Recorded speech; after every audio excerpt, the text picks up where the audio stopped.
Dushyant, I think we can start recording once the session begins, Dushyant. Once I think Dr. Shraddha is this thing, then you can start recording.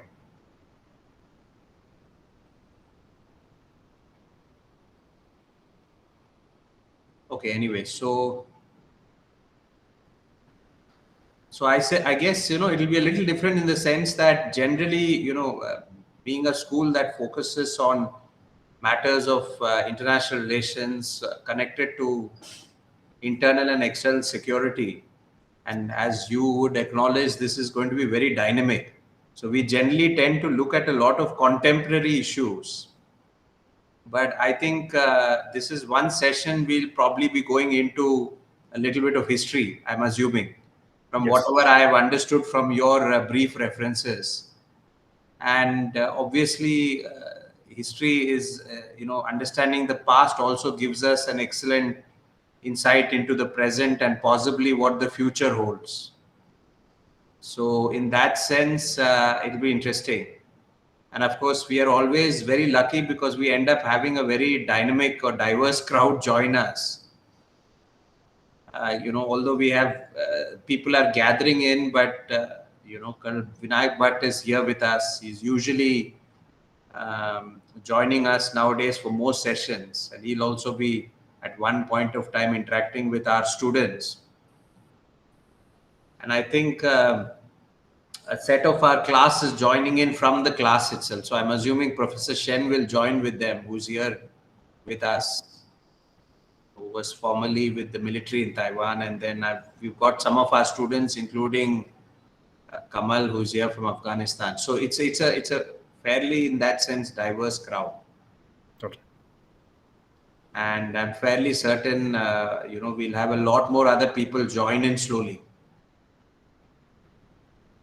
That's usually the case.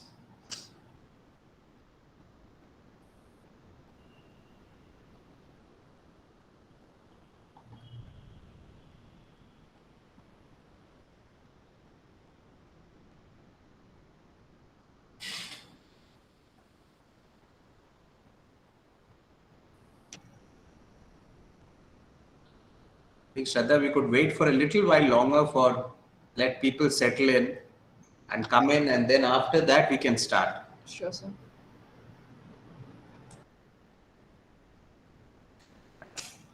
Yeah, I thought so, Colonel Vinayak. I've got your message. Thank you.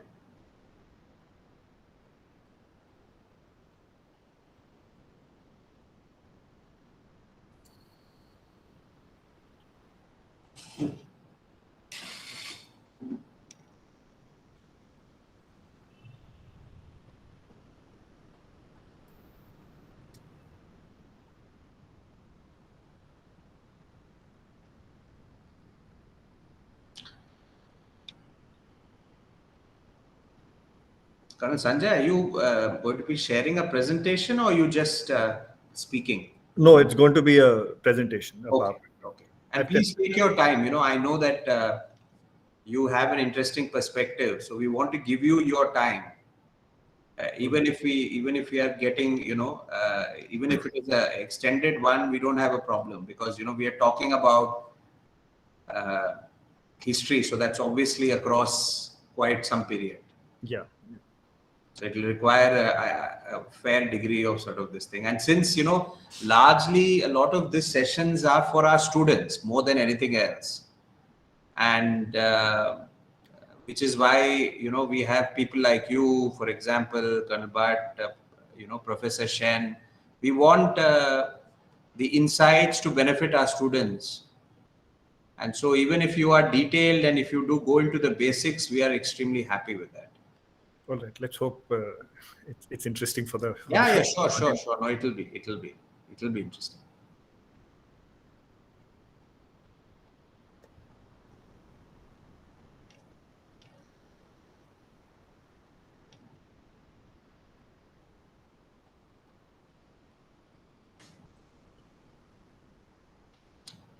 Professor Shen, I hope you are able to hear us. I think you'll have to unmute. I can hear you. No problem. Okay. Welcome to yeah, to make a speech to us. Yeah, I expected to exchange idea and thinking about PRA with you, sir.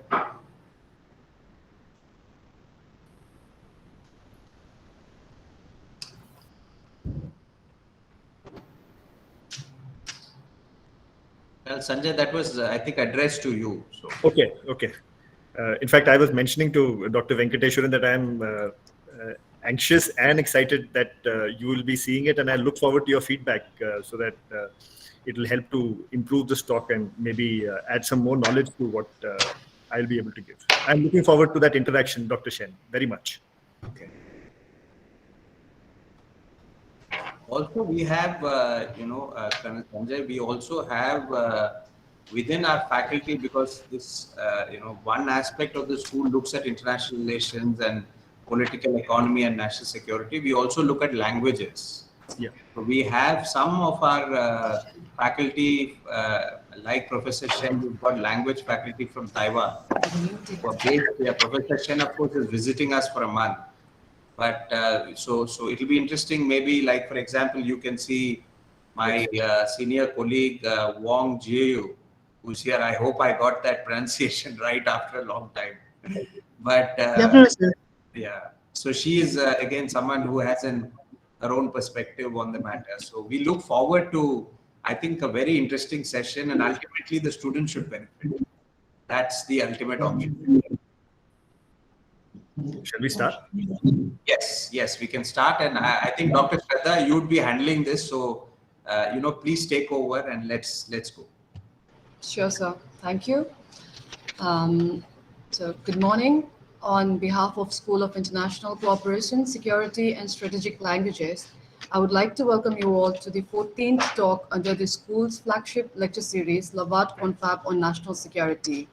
So the conversation in this lecture series largely revolve around issue relevant to the major focus area of the school, that is international relations and national security, political economy, and strategic languages.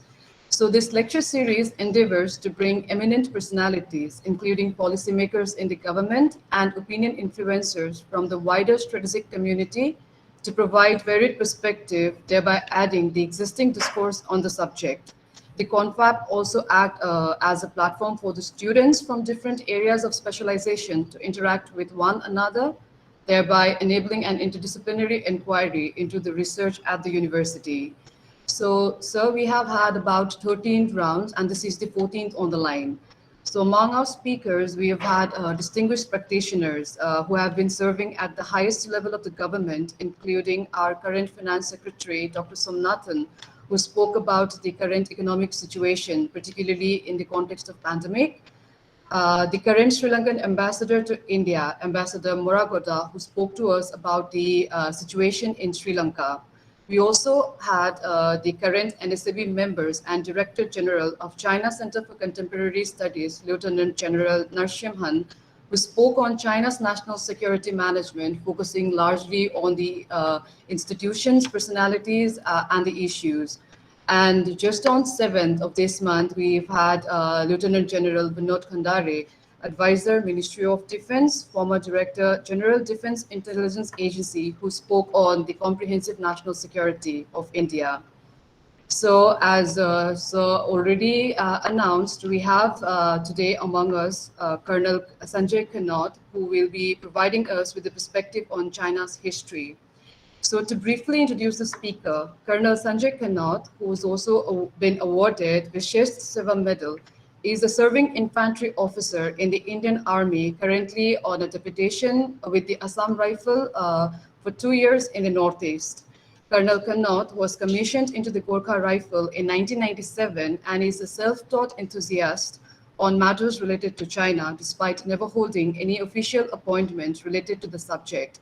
His interest was triggered while he was commanding his battalion in 2013 in the line of actual control in Kibito, Arunachal Pradesh. So his talk is conducted on annual basis at the College of Defense Management, College of Air Warfare, and Defense Service Staff College. So with this very brief introduction, I would now like to welcome you, sir, on behalf of the school and the university, and request you to kindly take over and deliver your talk on Unraveling China Through the Years, a Perspective. Over to you, sir. Thank you, Dr. Shraddha, for that introduction and the invite to speak at the School of International Cooperation, Security and Strategic Languages. It's indeed a privilege to be here.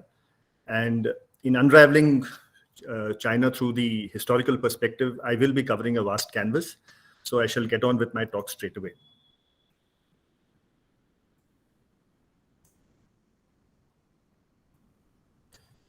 China is the world's most populous nation, and it also has a huge landmass. And these were the reasons for its permanent seat at the UN Security Council.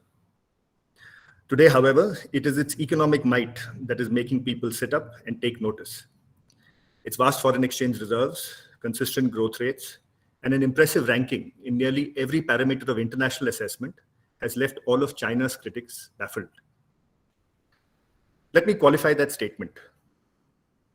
Between 1901 and 2000, the United States of America fought 2 world wars and was involved in countless conflicts around the globe, and went from being an isolated nation in the West to the nucleus of the global economy. A key element in this transformation was concrete, from the construction of military bases across the globe for its armed forces, to the expressways that bind the country together, to the skyscrapers that are a hallmark of the American dream. Concrete was used everywhere. Now, the amount of concrete that was used by the United States of America in these 100 years, between 1901 to 2000, is equivalent of what was used by China in 3 years, between 2011 and 2013. At some point of time in these 3 years, the amount of concrete used in the construction of all of Manhattan was used by China in less than 1 week. That is the scale of China's economic growth story. But how have the Chinese reached where they are today? And what is the historical baggage that accompanies them, which shapes their future choices? Who are the personalities who have shaped their strategic thinking? And if China is indeed ahead of India today, what is the precise extent of this lead? Until when can the Chinese sustain it? How does everything we know about the Chinese fit into the larger picture?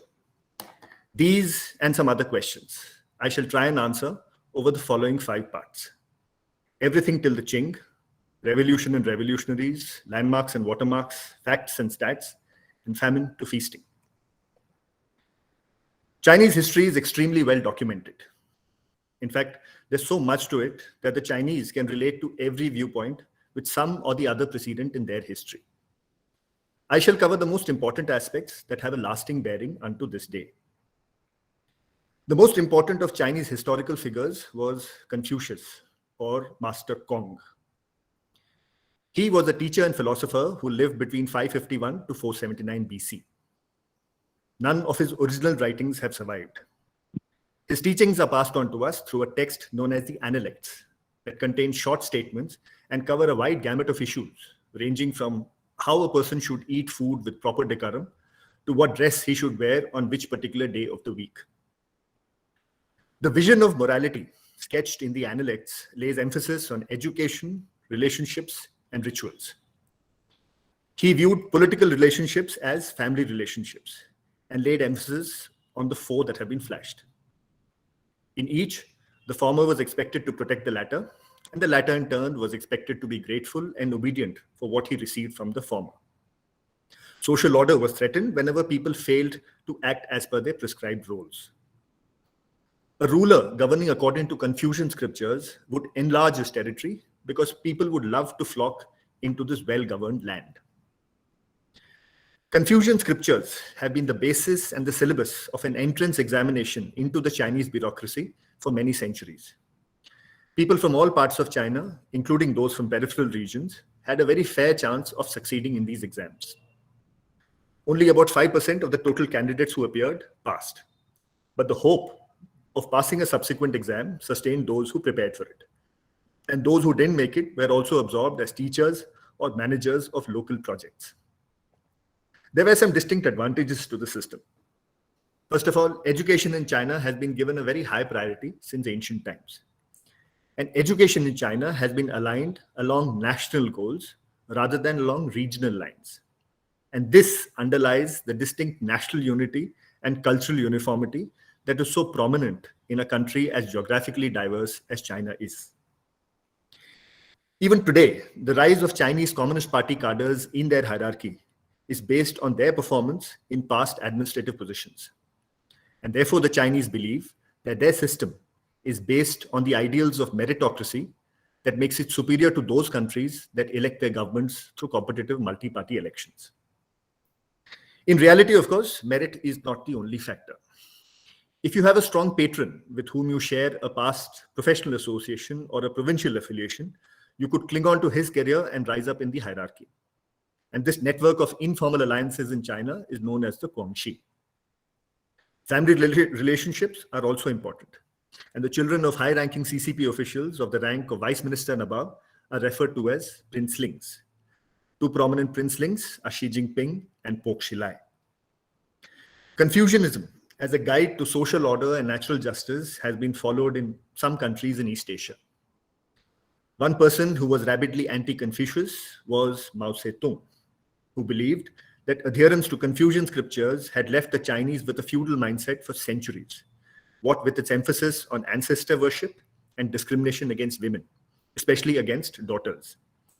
Nearly everything related to Confucius was destroyed during the Maoist era. Confucius is, however, back in favor now, and his quotes were used extensively during the opening ceremony of the Beijing Olympic Games.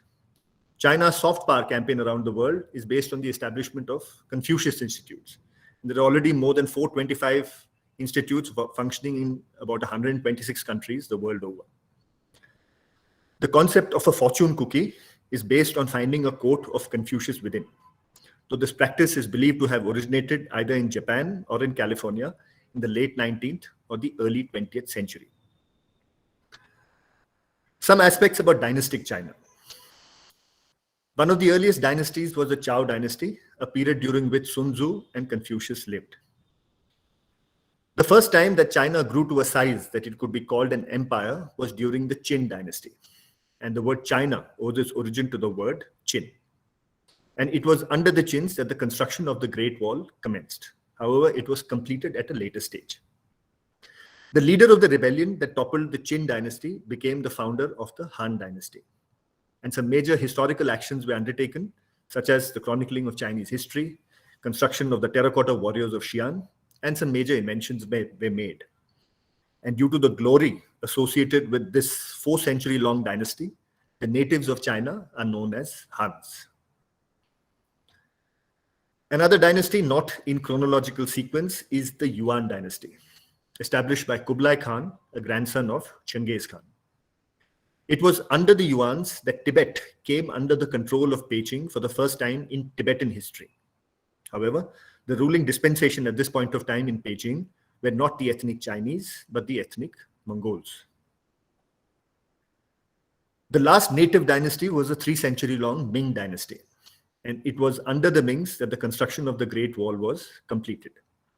While we are at it, a few words about the Great Wall. It has a total length of 6,259 kilometers, towers at intervals of 100 to 200 meters. Contrary to popular perception, it is not a continuous linear alignment, neither is it visible from space. The purpose of the Great Wall was to prevent raiders from the northwest, that is the Mongols, and the northeast, that is the Manchus, from raiding China's heartland.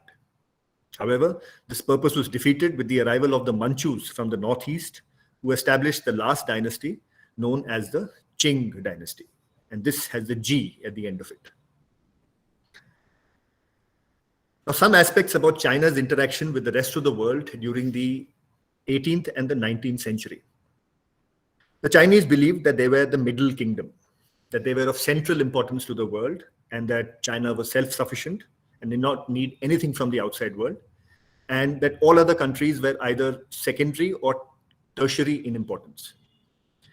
Trade with Southeast Asian nations was permitted through nearly all ports.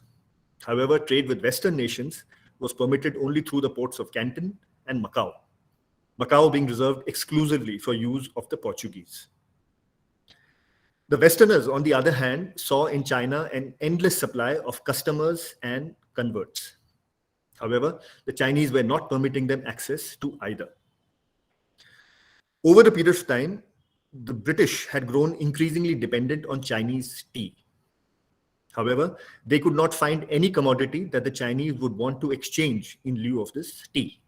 And the Chinese insisted that payment be made in terms of silver.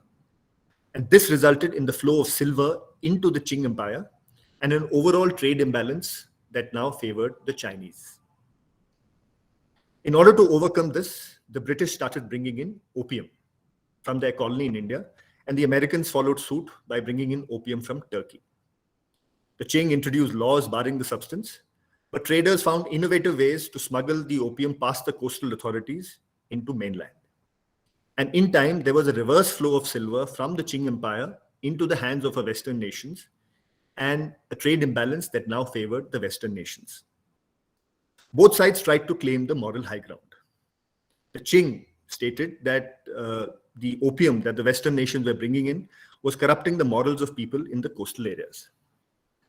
The Westerners contended that should you permit us trade in other commodities, we would stop bringing in opium. Tensions mounted to such an extent that eventually war broke out in 1839, in what is known as the first set of opium wars from 1839 to 1842. The antiquated armies of the Qing Empire were absolutely no match for the much modernized armies and navies of Western nations. And in order to prevent iron ships from sailing into Beijing harbor, the Qing signed a series of treaties that gave major trade concessions to Western nations. As a result of the Treaty of Nanjing, Britain gained complete control over Hong Kong, which remained a crown colony till 1997. The Opium Wars undermined the widespread Chinese notion that their nation was supreme. And it is from here that commences the famous century of humiliation that is approximately counted from 1839 to 1949. The next unfavorable interaction was the Boxer Rebellion, which was a result of the Chinese desire to get rid of Christianity. Beginning in 1900, bands of young men known as Boxers, because of their proficiency in free hand fighting, started attacking Christian missionaries and Christian converts in northern China. When these Boxers laid siege on residents of Western nations for a period of 55 days on end, an international force of 8 countries marched into Beijing from Tianjin and lifted the siege and forced the Chinese to sign what is known as the September 1901 Boxer Protocol, in which the Chinese were forced to pay a giant indemnity for the losses suffered by the Western nations, while there was no suitable recompensation for the plunder that the Western nations themselves had indulged in. This is yet another instance where the Chinese believed that Western nations have always driven a hard bargain against China. Hatred for the Japanese is and will remain an integral part of Chinese psyche, and there is good reason for it. The two sides first went to war in 1894 over control of the Korean Peninsula, and Japan won this one-year-long war quite comprehensively.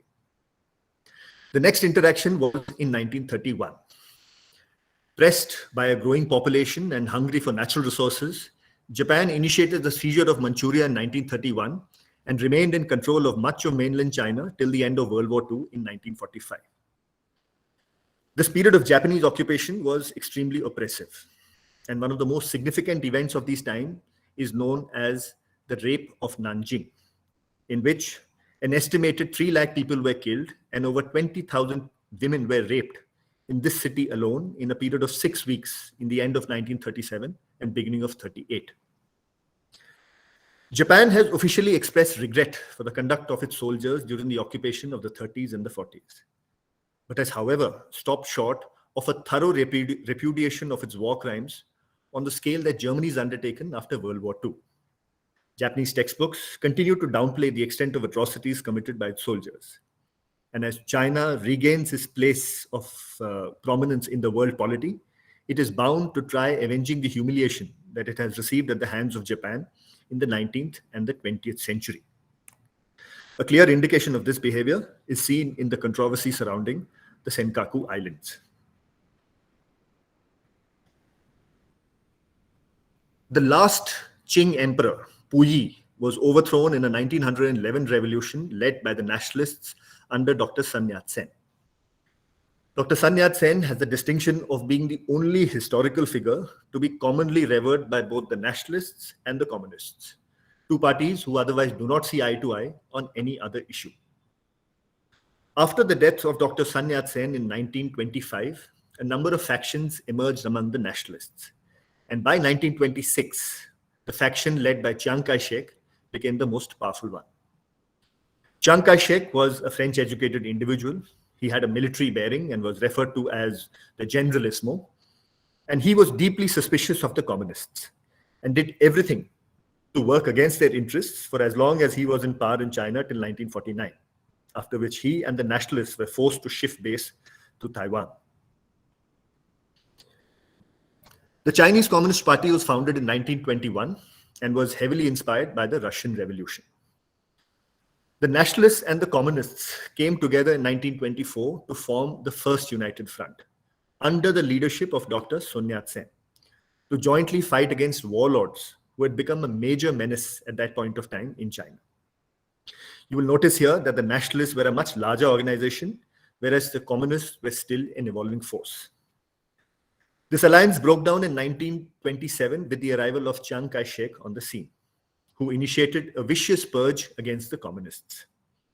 And in order to escape these purges, the communists established secret cells in cities, or they moved to rural areas where they established bases.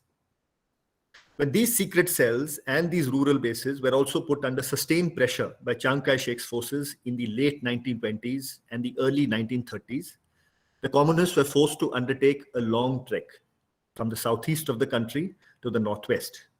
And in doing so, they covered a total distance of 9,600 kilometers, covered 18 mountain ranges, 24 rivers, and of a total of 86,000 cadres that started in 1934, only 1/10 eventually managed to reach Yan'an.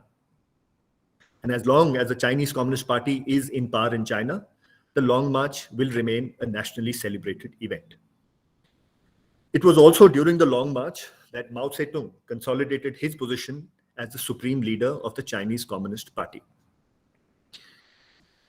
In the aftermath of the Long March, the communists consolidated in the areas around Yan'an and experimented with communist ideologies by redistributing land from the landlords to the landless.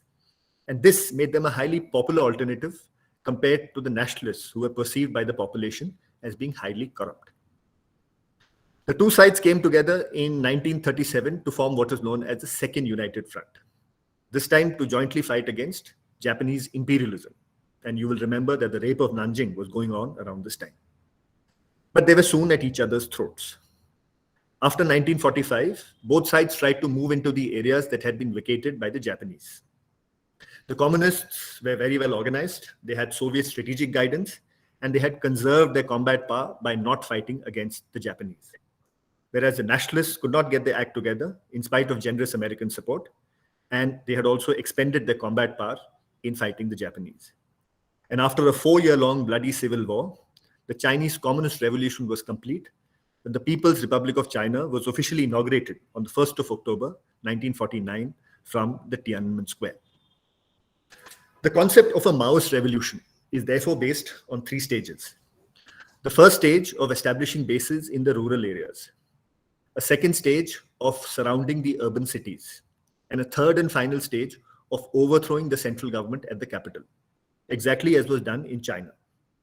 This has been replicated by the Maoists of Nepal and is the inspiration for the left-wing extremists of India who believe that their Maoist revolution is in the first phase. The first major action undertaken by China after the establishment of the PRC was to initiate the annexation of Tibet. The Chinese believed that the Tibetans had taken undue advantage of Chinese domestic political turmoil in the first half of the 20th century in order to assert their independence, and were therefore required to be taught a lesson. It was also for more than a century and a half that finally the Chinese were not at the receiving end of proceedings. The first hot war of the Cold War era was fought between allies of the Soviet Union on one hand and the allies of the United States on the other for control of the Korean Peninsula. Over and above the two Koreas, China contributed the maximum manpower to this conflict and also incurred the highest number of casualties. Mao Zedong claimed that China had achieved a spectacular victory in this conflict because they had succeeded in denying control of the complete peninsula to the Americans and had demonstrated a capability of holding their own against apparently superior forces. Now let's have a look at what was happening domestically within China at this point of time. Private enterprise was allowed for the first 4 years until 1953 and accounted for nearly 40% of the national production. The transition to socialism was announced in 1953 with the introduction of Soviet-style 5-year plans. And by the end of 1955, nearly everything had been collectivized. Mao Zedong believed that for any society to progress, one revolution must follow another. That is, society must remain in the throes of revolution. And the belief in this theory led him to the 3 revolutions that shall ensure him a place in Chinese history for all the wrong reasons.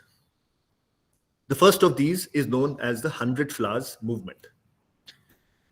In February 1957, Mao Zedong announced that he would invite criticism for the Chinese Communist Party's policies and would open up Chinese intellectual thought to let 100 flowers bloom and 100 schools of thought contend. At that point of time, it was not known whether this was a genuine attempt to end the bureaucratic isolation of the party or it was a ruse to draw out potential enemies. Popular criticism, which probably could have been the intention, soon degenerated into criticism for the party and for Mao. And newspapers started publishing articles claiming that China was far better off under Chiang Kai-shek and the nationalists rather than under the communists. Students also established a democracy wall in Beijing. When push came to shove, Mao did an about turn. And overnight, the 100 Flowers movement turned into the anti-rightist campaign, in which all these intellectuals who had been writing these articles were purged by sending them to prison, internal exile, or for re-education till they were declared reformed. And by the end of this process, Mao Zedong had effectively eliminated all intellectual opposition to his rule. He was now ready to thrust yet another revolution onto his countrymen, this time an economic one. In an October 1957 summit of world communist leaders in Moscow, Nikita Khrushchev, the president of the Soviet Union, announced that the Soviet Union would overtake the US economically in 15 years.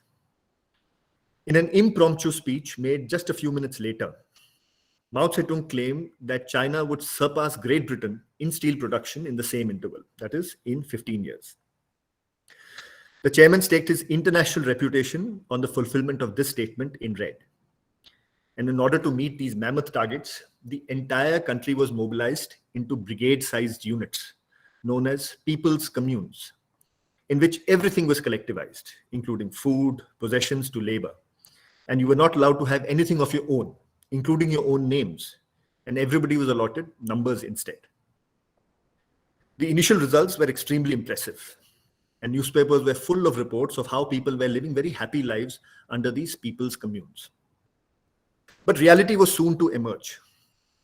Fearing that central authorities would punish them for not reporting exciting crop yields and steel production figures, party cadres at the lowest levels started melting useful farm implements and kitchen utensils into what was termed as pig iron, which could not contribute towards steel production.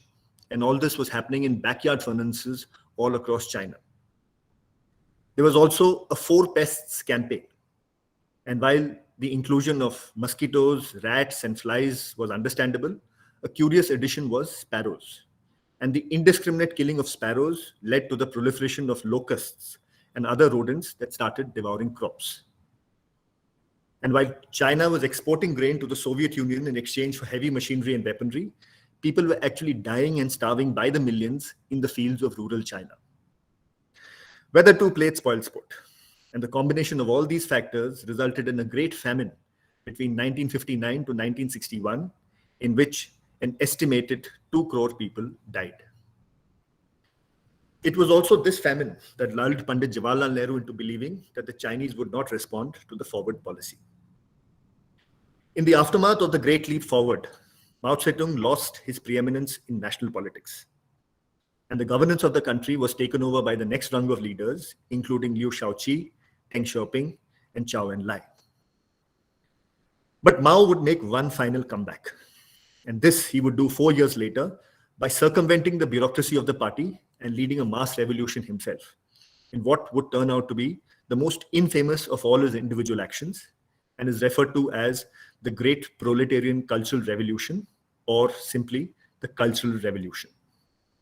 Now, the Cultural Revolution started off with a campaign to cast away the four olds. The four olds are old ideas, old culture, old customs, and old habits. Basically, this manifested in old books and art being destroyed, museums ransacked, and streets renamed with new revolutionary names and adorned with pictures and sayings of Mao Zedong everywhere. Mao Zedong wanted to eradicate religion first and foremost because without a belief system, the Chinese people are more easily swayed to believe basically whatever he tells them. Many famous temples, really old traditional shrines, and other historical heritage sites were destroyed. Today, when you go to China, most of the temples and the old historic sites that you see were actually recreated because most of them were all destroyed during the Cultural Revolution or the period before that. The second thing Mao wanted to eradicate was education because he believed that people who are educated have the ability to think for themselves, and that can't be allowed. So in the Cultural Revolution, intellectuals bore the brunt of the attacks, teachers being beaten to death with belt buckles, physically tortured, forced to wear dunce hats, bow down and admit their mistakes, were sent to prison, and these prisons were actually called cow sheds. Now keep in mind that the people carrying out these attacks of terror were the Red Guards, consisting of mainly students, and many of them still in elementary and middle school. So a lot of times the students carried out the torture or even killed their own teachers. They were basically like Mao's private army of terrorists. And some might say, well, how can they do that? Why are these young people so evil? Well, you have to think about it like this. When asked today why they carried out all these horrid attacks, a lot of former Red Guards said, well, that was the social norm at that time. When you went to school, that's where you got the orders to go carry out an assault or go ransack a home. And that was what school was for. People were accused of being class enemies for doing the simplest of things, like forgetting a slogan from the Little Red Book, wearing Western clothing, seeking repayment of a debt, or hoarding a piece of meat. These all are considered violations, and you could be tortured for something as simple as that. All this chaos basically created an environment in China where basically everybody is nervous all the time because you could be accusing someone today, but tomorrow somebody could be accusing you of being a bad element, and you're the one who's arrested and tortured. This also created opportunities for people to hurt each other by reporting false information about each other because of a private vendetta or something related to that. The worst thing is this happened amongst family members. And you would have children being told to spy on their parents to see if they said something bad about Mao. For the entire decade of the Cultural Revolution, schools in China did not operate. This left an entire generation with no formal education at all. All of the educated and the professional people had been targets for re-education.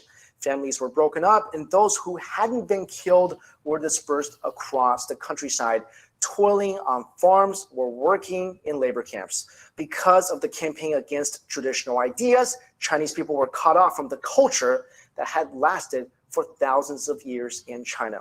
The exact number of people killed during the Cultural Revolution is unknown, but some have estimated that between 2 to 7 million lives perished. The Cultural Revolution ended in 1976 with the death of Mao Zedong. And after a 2-year-long period of turbulent transition, Deng Xiaoping became the paramount leader. In a book titled Mao, The Unknown Story by Zhang Chang and John Halliday, the authors contend that the 20th century has witnessed the 3 worst tyrants in human history. But while Adolf Hitler and Joseph Stalin were responsible for their deaths and the tragedies that befell their nations due to the wars that they dragged their countries into, the crowning glory amongst this triumvirate must be placed on the head of Mao Zedong, because he was responsible for 7 crore peacetime deaths. The legacy of Mao Zedong is disputed, depending upon whether you're on this side of the Great Wall of China or the other. To be fair to Mao, he was responsible for having brought out Chinese women out of centuries of discrimination that they faced at the hands of a male-dominated Han society. Women have long hair and short intelligence. It's a quote that is attributed to ancient Han society.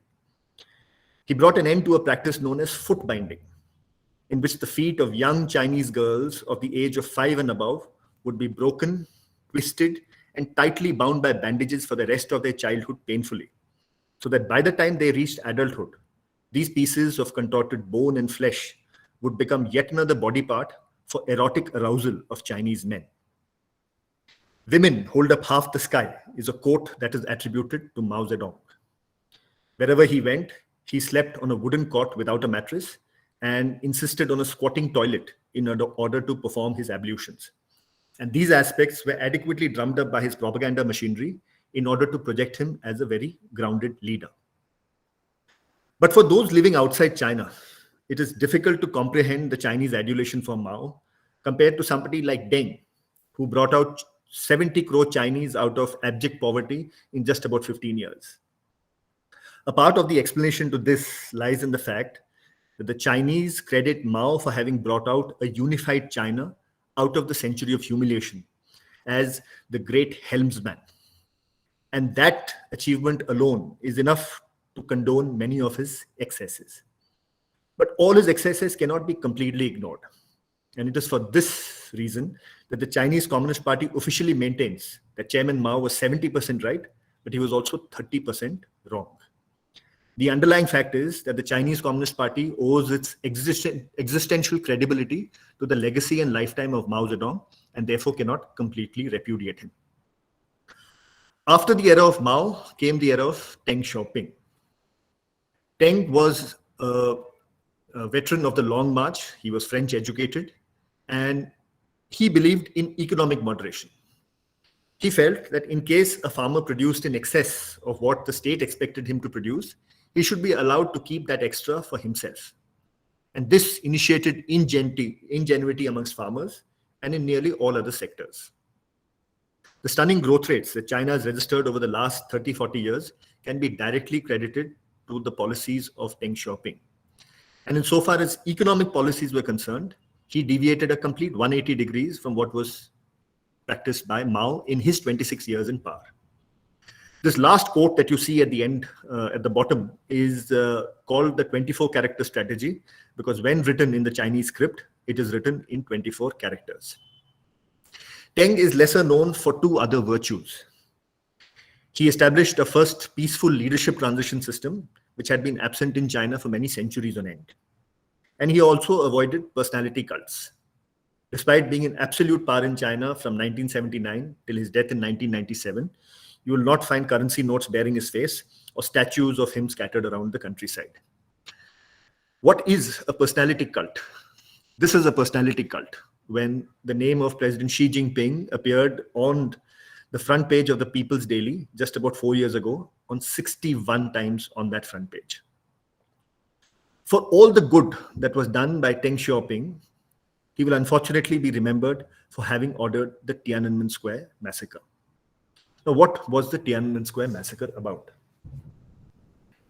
In 1987, students across China started a series of protests seeking greater personal freedom, asking for non-interference of the Chinese Communist Party in campus elections, better quality of food in cafeterias, and seeking a ban on compulsory calisthenics that had been imposed on these colleges. These protests petered off sometime in 1988. But there was a resurgence in 1989, April 15th to be precise, due to the death of Hu Yaobang. Hu Yaobang was a former general secretary of the party and had been demoted by Deng for having been too soft on the student protests in Shanghai in 1987-88. And his death and his consequent funeral became the rallying point for these protests to flare up again.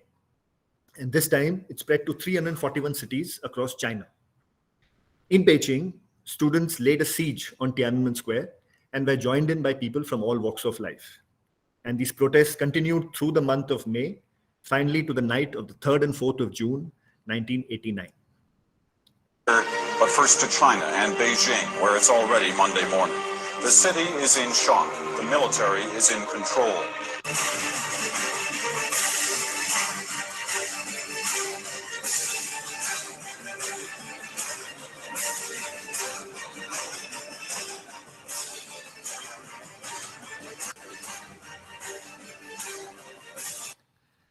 Having debated within party circles as to how to deal with these protests that had paralyzed the nation for nearly 2 months on end, Deng Xiaoping finally ordered the 27th and the 38th Group armies to move into Tiananmen Square and clear it of protesters.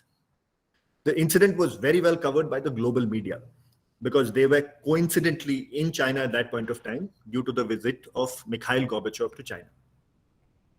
There is no official death toll to the Tiananmen Square incident because the Chinese Communist Party maintains that the massacre never took place. However, it is believed that between 4,000 to 7,000 people were killed that night in and around Tiananmen Square. The Tiananmen incident had two major implications on the PLA. It demonstrated that its primary loyalty was to the party and not to the people. And the peoples in the People's Liberation Army was a farce at best. And secondly, the arms and the technological embargoes that followed in the wake of the Tiananmen incident forced the Chinese PLA in the short term to go in for what is known as reverse engineering. But in the long term, this has resulted in such a high degree of indigenization that today the Chinese are leaders in many aspects of defense technologies. Insofar as the Chinese Communist Party was concerned, it was forced to change the national narrative. Over the past 40 years, the Chinese Communist Party had effectively eliminated all the topmost classes in society. But the continuation of the communist slogan of class struggle meant that the domestic frustration of the people was now diverted and distracted towards the topmost class in society, which was the Chinese Communist Party itself. And therefore, in order to distract this domestic frustration towards extraneous agencies, the party started peddling the narrative of never forget national humiliation. And the focus on the Yasukuni Shrine, the South China Sea dispute, or protests against the US bombing of the Chinese embassy in Belgrade are all part of this trend. After 1989, the state withdrew in greater measure from the personal life of citizens. However, internal policing was increased, and many new units of the Ministry of State Security and the Ministry of Public Security were raised in order to monitor threats that could snowball into yet another 1989-like challenge to the Chinese state. Wherever there were isolated protests, people were allowed to vent out their frustration. However, if any movement showed signs of a secessionist tendency, having a reach across the cross-section of the population, or a capability for coordinated action, the state machinery would move in swiftly and harshly. Insofar as secessionist tendencies are concerned, you are aware of the Tibetan and the Uyghur movement. The Tibetans are seeking greater autonomy within the structure of the PRC, and the movement had gained a resurgence in the build-up to the Beijing Olympic Games, but has died down thereafter. The Chinese are waiting out the lifetime of the Dalai Lama. After his death, they hope that the emotional link that binds the Tibetans living within Tibet to those living outside would be cut off once and for all. The Tibetans living within Tibet are already on the verge of becoming a minority in their own homelands due to the mass migration of Hans. Compared to the passive struggle being posed by the Tibetans, the clear and present danger to Chinese internal security comes from the East Turkestan Islamic movement of the Xinjiang Uyghur Autonomous Region. The ETIM launched a spectacular attack in October 2013 in the heart of Beijing in Tiananmen Square, killing just 5 people, but inviting worldwide attention to their cause. This they followed up with knife-wielding attackers attacking in Kunming railway station, killing 30 people and injuring 133 more in October 2014. In July 2019, reports of more than 1 million Uyghurs being massed in mass concentration camps across Xinjiang led 22 Western Bloc nations to file a joint petition at the UN Human Rights Council. In less than a week, China got ambassadors of 37 distinguished nations to file a counter petition, criticizing China for the bogey of, criticizing these Western nations for the bogey of human rights and praising China for the vocational training that was being carried out in these re-education camps. The Xinjiang and the Tibetan protests between them pose the biggest internal security challenge to the Chinese state. The Chinese are already spending more on internal defense than on external security since 2010. These two provinces combined together account for 31% of China's landmass and contain vast repositories of three resources that are crucial to China's sustained economic growth: oil, natural gas, but most importantly, water. Now we've seen the secessionist tendency part.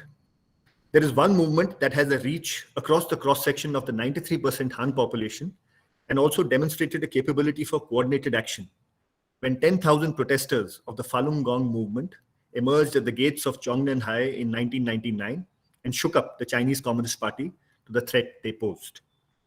The movement has been ruthlessly suppressed since then. However, its leader, Li Hongzhi, is in exile in New York and continues to remain a constant source of worry for the Chinese Communist Party.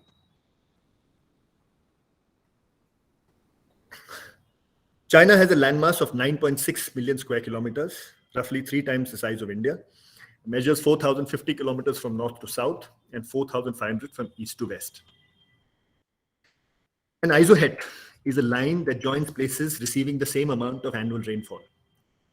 And 15 inches of annual rainfall is the bare minimum that is required to sustain an agricultural-based economy.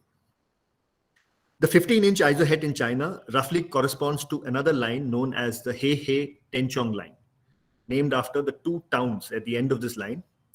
And east of this line lies less than 50% of China's landmass, but contains the bulk of its 93% Han population and nearly all its educational, cultural, political, and industrial centers. And this is what is referred to as the Han core. And the areas to the west of this line comprise of Inner Mongolia, Manchuria, Xinjiang, and Tibet, which are referred to as buffer regions that provide protection to the Han core from the terrestrial borders. The perspective of the Chinese is distinctly facing eastwards across the eastern seaboard. And just as they step out towards the world, lies the unsinkable aircraft carrier for the United States. China's land boundaries are shared with 14 countries, and it is politically divided into provinces, autonomous regions, centrally administered municipalities, and special administrative regions. The names of provinces in China can be fairly easily remembered if you know some elementary Mandarin words. The cardinal directions are Bei for north, Nan for south, Tong for east, and Shi for west. He is the river, and you have the Yellow River roughly in this alignment here. It's the Hwang He, and the province to the north of it is known as Hebei. The province to the south of it is Henan, that is river north and river south. Hu means a lake. There's a famous lake here known as the Tongting Lake. The province to the north of it is Hubei, and the province to the south of it is Hunan. Hunan duck is a spicy oriental dish. The capital of Hubei province is a conglomeration of 3 cities, ancient cities, Wuchang, Hanyang, and Hankou. And the present name of this conglomeration is known as Wuhan.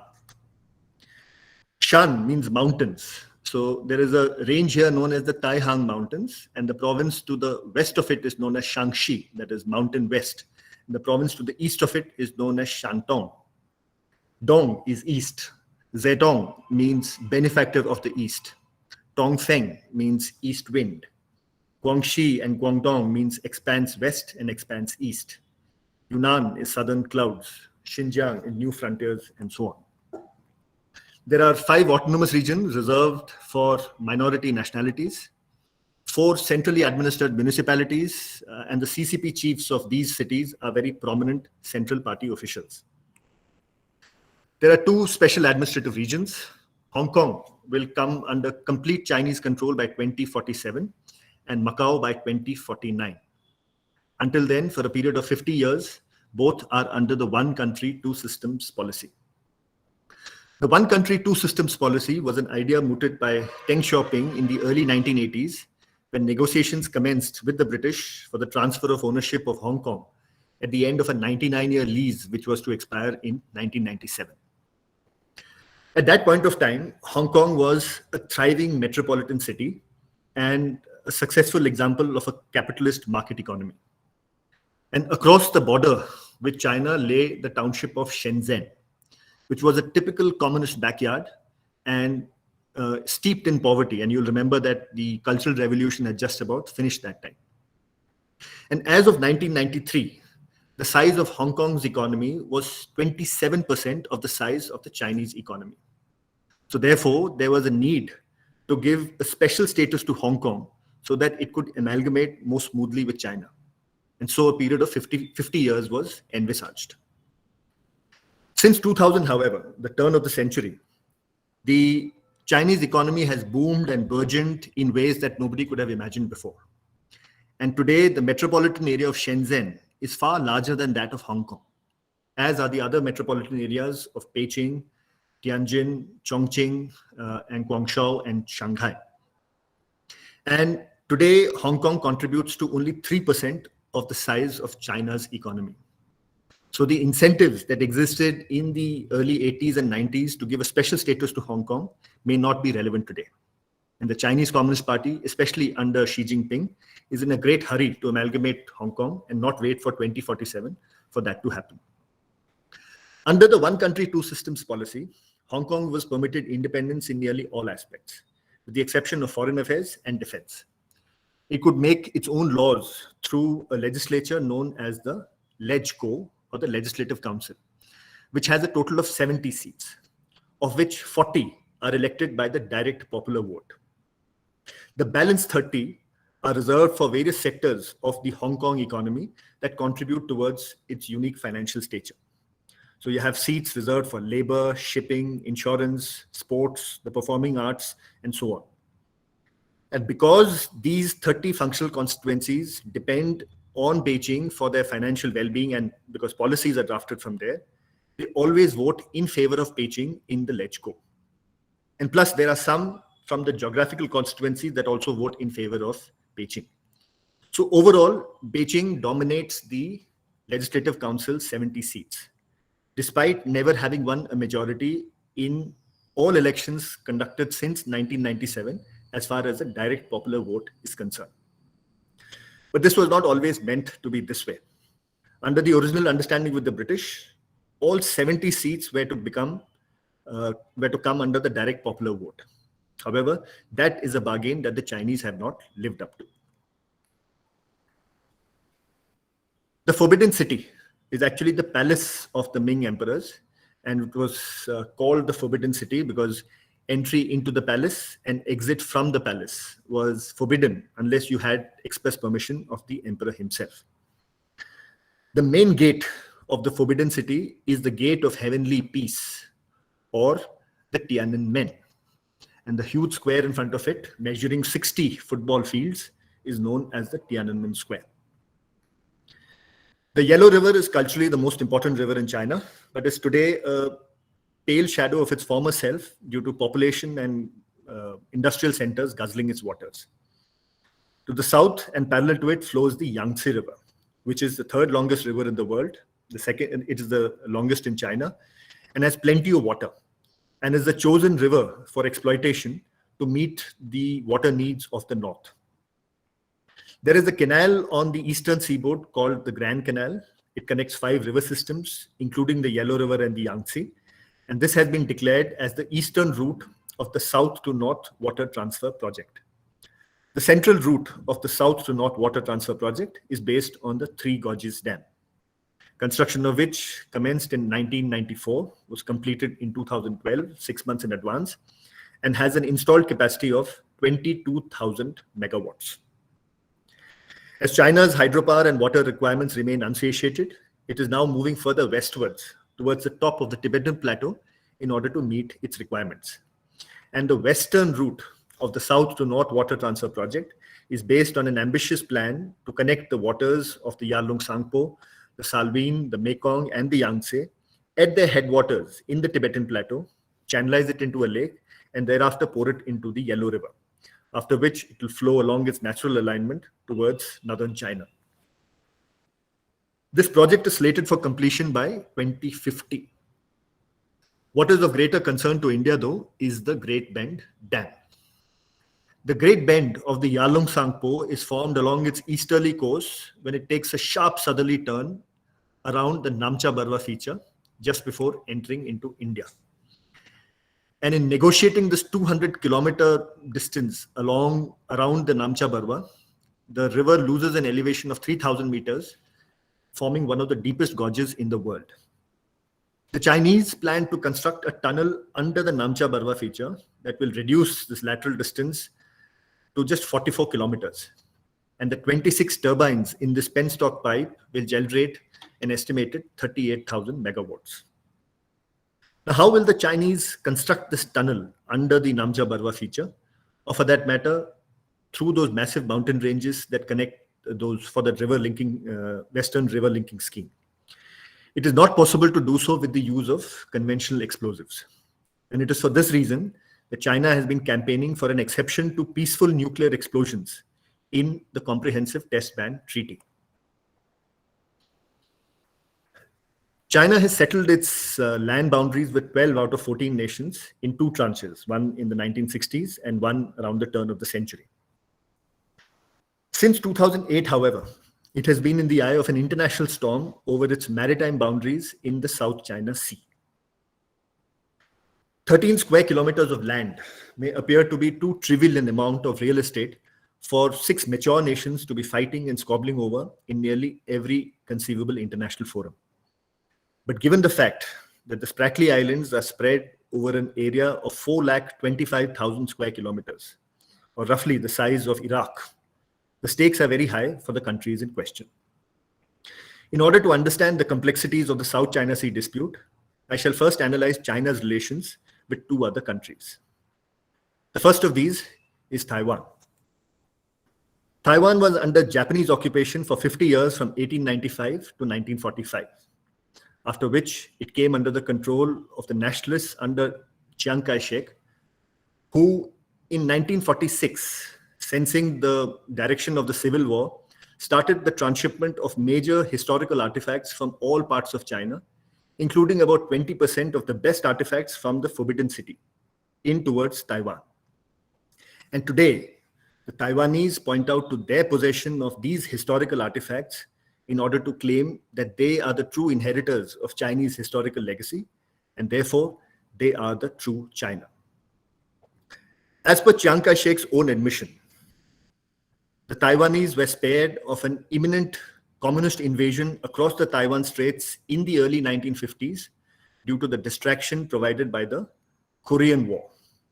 And the American involvement in that war and the final outcome led President Harry Truman to announce that Taiwanese independence was of paramount importance to the Americans in the Western Pacific. And this eventually led to the signing of the Taiwan Relations Act in 1979. Chiang Kai-shek initially established a very autocratic regime, but however was successful in converting it into a successful economic structure. Taiwan transitioned into a democracy in the 1990s. The third Taiwan Strait crisis was triggered in 1996 in the build-up to a Taiwanese presidential elections, when it was feared by the Chinese that Taiwan would make a formal bid for independence and make a break from the One China policy. A very angry China responded by firing missiles that landed very close to Taiwan and started building up for a massive mock-up invasion. In order to respond to this Chinese belligerence and in order to honor the Taiwan Relations Act, President Bill Clinton sent in not one, but two US aircraft carriers, the USS Nimitz and the USS Independence, one into the Taiwan Straits and one close to it.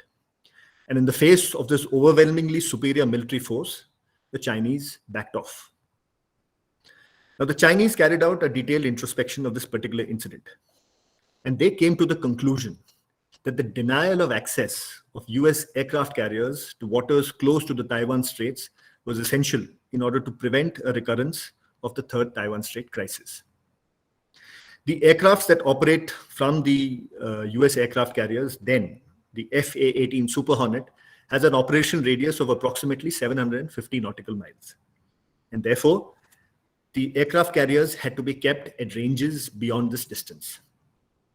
A product of the sheer logic is the Tongfeng 21D anti-ship ballistic missile, which, when launched simultaneously from multiple locations on the Chinese mainland, would saturate the protective measures that a carrier task force would be able to deploy for its own defense.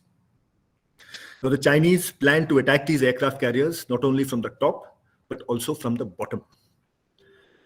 This is a photograph of the USS Kitty Hawk. a supercarrier that was sailing off the coast of Japan on the 26th of October 2006, when a Chinese Song-class submarine surfaced within 9 nautical miles of this aircraft carrier, completely undetected by the carrier task force, at a range where it could have easily deployed any of its 15 torpedoes and caused embarrassing damage to the aircraft carrier. This incident shook up the Americans to the realization that the Chinese had achieved a fair degree of sophistication in the development of diesel-electric submarines that were very effective in the kind of waters that obtained in East Asia. The anti-satellite tests of 2007, 10, 15, and 18 are meant to demonstrate to the Americans that their spy satellites or their communication satellites could all be taken down, at least in the Taiwan theater. The induction of S-400 missiles will ensure that no US aircrafts can fly over the island of Taiwan. And these, when combined together with cyber attacks, fishing boats, and undersea mines, are all loosely grouped into what is known as assassin's weapons, which will collectively ensure that the kind of technological asymmetry that was enjoyed by the United States in 1996 will not be replicated, at least in the Taiwan theater. The next country that I shall analyze is Vietnam. If there's one country in the world that is rabidly anti-Chinese in mind, body, soul, and character, it is the Vietnamese. The irony is that both are of the yellow race, have the same political system, and have been arch enemies of the United States for much of their recent past. Historically, North Vietnam was the southern extremity of Chinese cultural influence, and South Vietnam was the eastern extremity of Indian cultural influence. And these two, when combined together with Laos and Cambodia, are referred to as Indochina. The Chinese have a history of trying to dominate Vietnam, whom they considered a vassal state. And the Vietnamese have a successful history of repelling the 17 military incursions that China has launched into Vietnam over the last 10 centuries. Cut to the 20th century. As of the 1970s, North Vietnam was a communist state, but was aligned to the Soviet Union in the communist bloc, and so therefore not necessarily very close to China. South Vietnam was a democracy and controlled some parts of the Paracel Islands, which were captured by China in 1974. However, at that time, North Vietnam did not protest because they were officially at war with South Vietnam. North Vietnam successfully invaded South Vietnam in 1975. And this, what you see on the right side, is the iconic image of the last Americans fleeing from the rooftop of the American embassy in Saigon just before it was captured by North Vietnamese forces. In 1978, a unified and buoyant Vietnam invaded neighboring Cambodia, which was a pro-China country. And when it was felt by China that Vietnam may invade Thailand, which was another pro-China country, China responded by launching an invasion into Vietnam from the north. However, this resulted in Chinese humiliation because they could not achieve any of their intended objectives. Border clashes continued through the 1980s.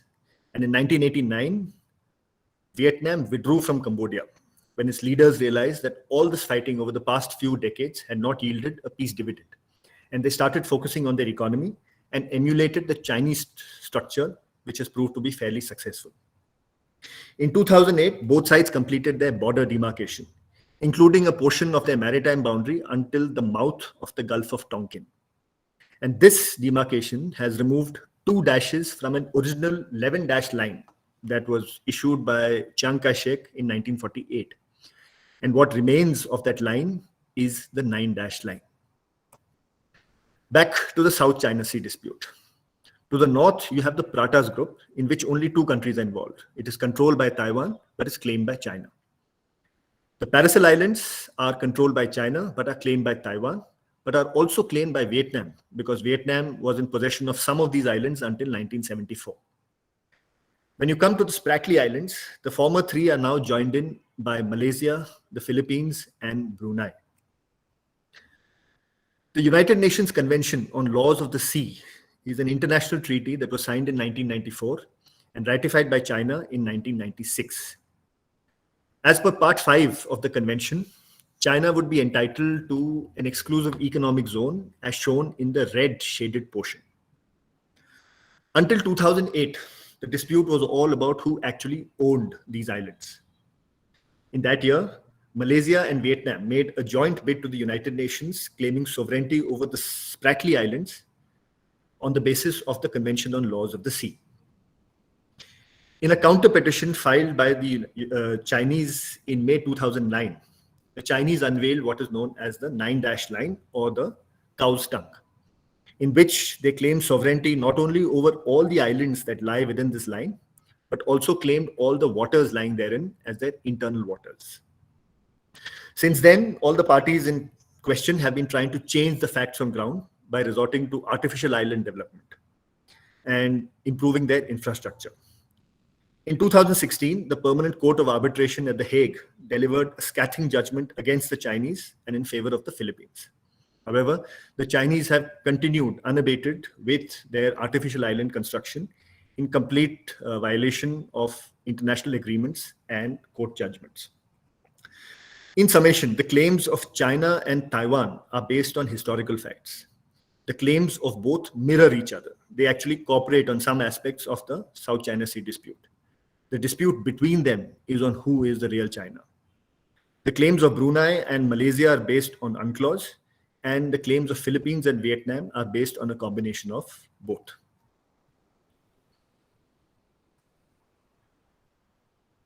This is the Chinese power structure. Looks a little complicated, but I will construct it for you. The three pillars of the Chinese power structure are the CCP, the party, the government, and the military.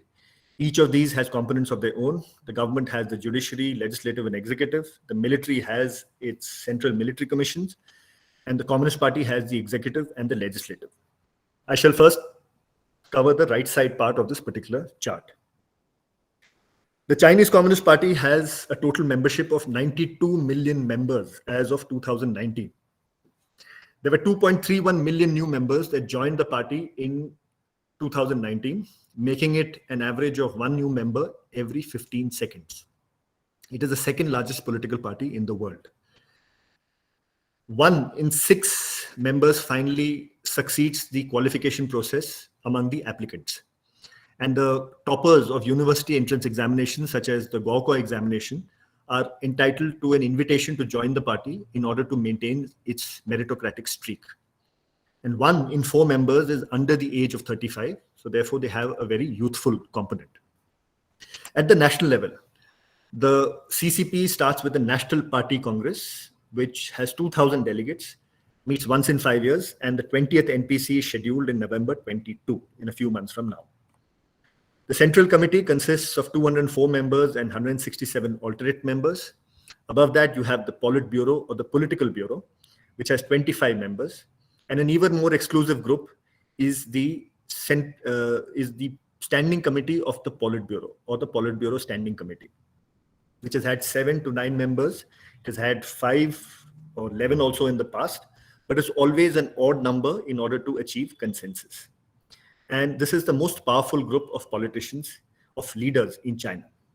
This is the composition of the present Politburo. It has 7 members with the core leader of the 5th generation, Xi Jinping, in the center, and Li Keqiang towards his left, who is at number 2. The previous generations, Mao Zedong was known for his Mao Zedong thought, Deng Xiaoping for his theory, Jiang Zemin for his 3 represents. Hu Jintao domestically faced with the issue of rising inequality between the kind of development that was taking along the eastern seaboard compared to the rest of China. And he knew that this could portend a potential social conflict. And internationally, the economy was about to achieve critical mass, and therefore confrontation was likely. And so the catchword of peaceful rise was slowly, gradually changed into harmonious development. And Xi Jinping, of course, has the China dream. The executive consists of the general secretary with a secretariat to assist him. Now we come on to the left of this chart. The judiciary consists of the basic, intermediate, higher, and the Supreme People's Court, but has no jurisdiction when it comes to political and current affairs, where the writ of the Chinese Communist Party runs supreme. The legislative has a National People's Congress, not to be confused with the Party Congress, and this has 3,000 delegates, of which 2,080 to be precise, come from the Chinese Communist Party. And the balance, nearly 1,000, are from 8 political parties that are mandated within the Chinese constitution. However, all these parties swear their allegiance towards the Chinese Communist Party. Then you have the Standing Committee of the NPC, which is a constitutional authority to modify legislation. The executive consists of the State Council, equivalent to our Council of Ministers, and the Standing Committee of the State Council is equivalent to our Cabinet. And then you have the President, who is elected by the National People's Congress, and he's the head of state. So when Xi Jinping comes visiting to India, he comes as the head of state. But his power lies from the fact that he is the General Secretary of the party. The military has a state CMC and the party CMC, but the membership of both is identical in order to ensure loyalty of the armed forces towards the party. Now, how does one make his way through this entire system? You start in 1974 by applying 10 times to the membership of the Chinese Communist Party, getting rejected those 10 times, and finally getting admitted in the 11th occasion to the party membership. And you make your way through the party congress, to the Central Committee, to the Politburo. Finally, you enter the Politburo Standing Committee in 2007, become the chairman of that committee in 2012. And once you are that, you become the General Secretary of the party. Once you're the General Secretary, you become the President, and also the chairman of the Central Military Commission. The Politburo Standing Committee sends members to some other powerful appointments. The second in protocol becomes the Premier of the State Council. And the third member comes usually to the National People's Congress as the chairman. And it is his job to ensure that when these 3,000 delegates of the National People's Congress vote in secret ballot in a very democratic way to elect the president, the result should always match with the desire of the Chinese Communist Party. And he does a very good job at it, because in the March 2013 elections, of the nearly 3,000 people who voted, 3 abstained, but word is still out on who this one person is. Chongnanhai, or the Central and Southern Lakes, is a compound adjacent to the Forbidden City, where the leadership of the Chinese Communist Party stays, and is a metonym for the Chinese leadership, just as 7 Racecourse Road is to India and White House is to the US. The Chinese calendar is followed in some countries in East Asia, and it consists of 2 parts. It has earthly branches, and which are 12, and heavenly stems, which are 10 elements, broadly classified into 5. And this combination of 12 into 5 results in a 60-year cycle that is repeated. The previous year was the year of the metal ox, and the present year is the year of the water tiger. The Chinese New Year falls on the second new moon after the winter solstice. So the winter solstice is somewhere between December 21st to 23rd. So the Chinese New Year is always in the end of January or the beginning of February, and is a major national holiday. China Standard Time, or Beijing time, is GMT plus 8. There's a separate time for Xinjiang, GMT plus 6, because of its western extremity. Languages, I understand that there are 3 experts sitting and there are other students, but still I'll harper upon this for the benefit of the other students. Chinese is a group of languages, including Mandarin, Cantonese, Hokkien, and so on. Each of these has dialects of their own. The Beijing dialect of Mandarin is spoken by 960 million people the world over, and is the official language of the People's Republic. It's also one of the 4 official languages of Singapore, and one of the 6 official languages of the United Nations. The relationship between the written script and the spoken word in the Chinese languages can be a little complex. As in the case of Hindi and Urdu, the spoken word is very common, but the written script is completely different. The opposite is true in the case of Chinese languages. So the written script is common, whereas the spoken word is completely different. So this can result in a very unique situation in a railway compartment where everybody could be reading the same newspaper. However, people would not be able to talk to each other. In order to read a mainland Mandarin newspaper, you need to be able to identify between 4,000 to 6,000 characters. In order to be graded literate in China, you should be able to identify 2,000 characters. And literacy rates in China are 94%. A dictionary has about 40,000 characters, but only about 25% of them, that is 10,000, are used on a daily basis. With such a large number of characters, how would a Chinese computer keyboard look like? Maybe something like this. A further complication in the languages is the tones. But before that, I'll just give you an illustration of how the Chinese script is written. The Chinese refer to themselves as the Middle Kingdom, that is like Bharat is to India. And this is the character for king. The area that he governs is a kingdom. This is the map of the world, and the Chinese believe that they are in the center of it, and therefore they are the Middle Kingdom. The same word spoken in different tones can change the meaning. So they have 5 different tones, and the word she is can also be spoken in different tones to give different meanings. And there is this passage that illustrates this complication called the lion-eating poem. When written in the Mandarin script, it would be like this. But when written in Pinyin, which is the Romanization, it will amount to repeating she 101 times. And this is how it will sound.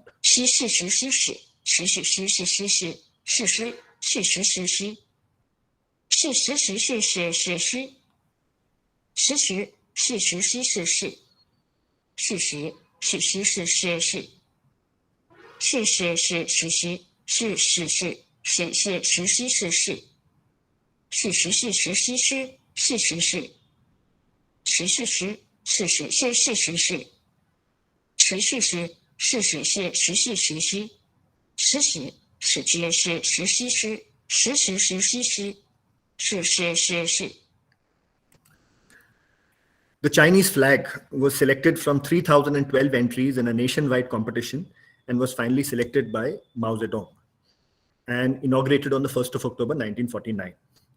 The largest star denotes the leadership of the Chinese Communist Party over the 4 classes of society as defined by Mao Zedong. And this includes the nationalist capitalists who are in Taiwan. The communist revolution is denoted by red and yellow for the yellow people. The theme of the flag is taken into the emblem, which is equivalent to our Ashoka lion capital.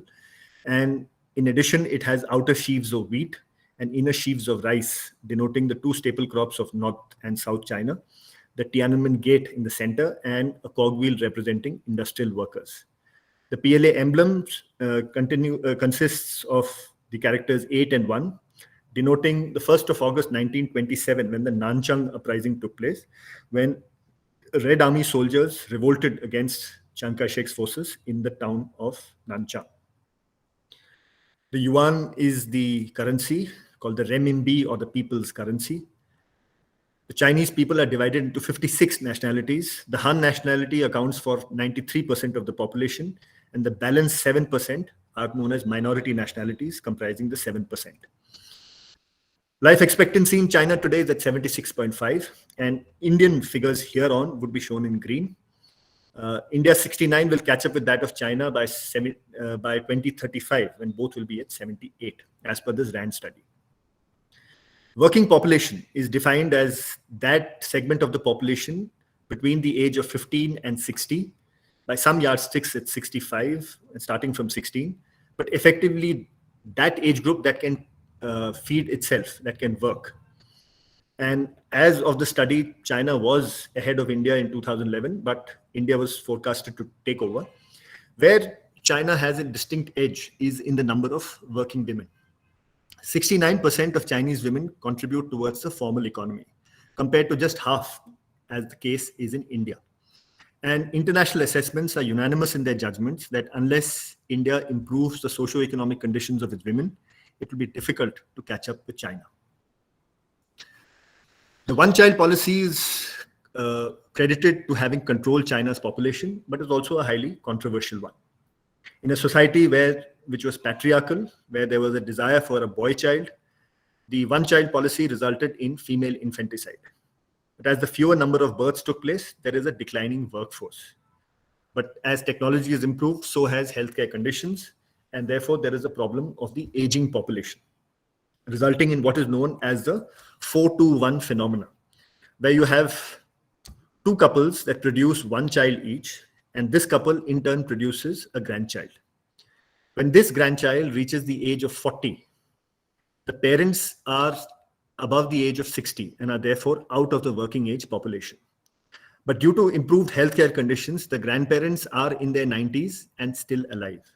So therefore, this one grandchild has to feed 7 mouths. The one-child policy has been officially scrapped as of October 2015.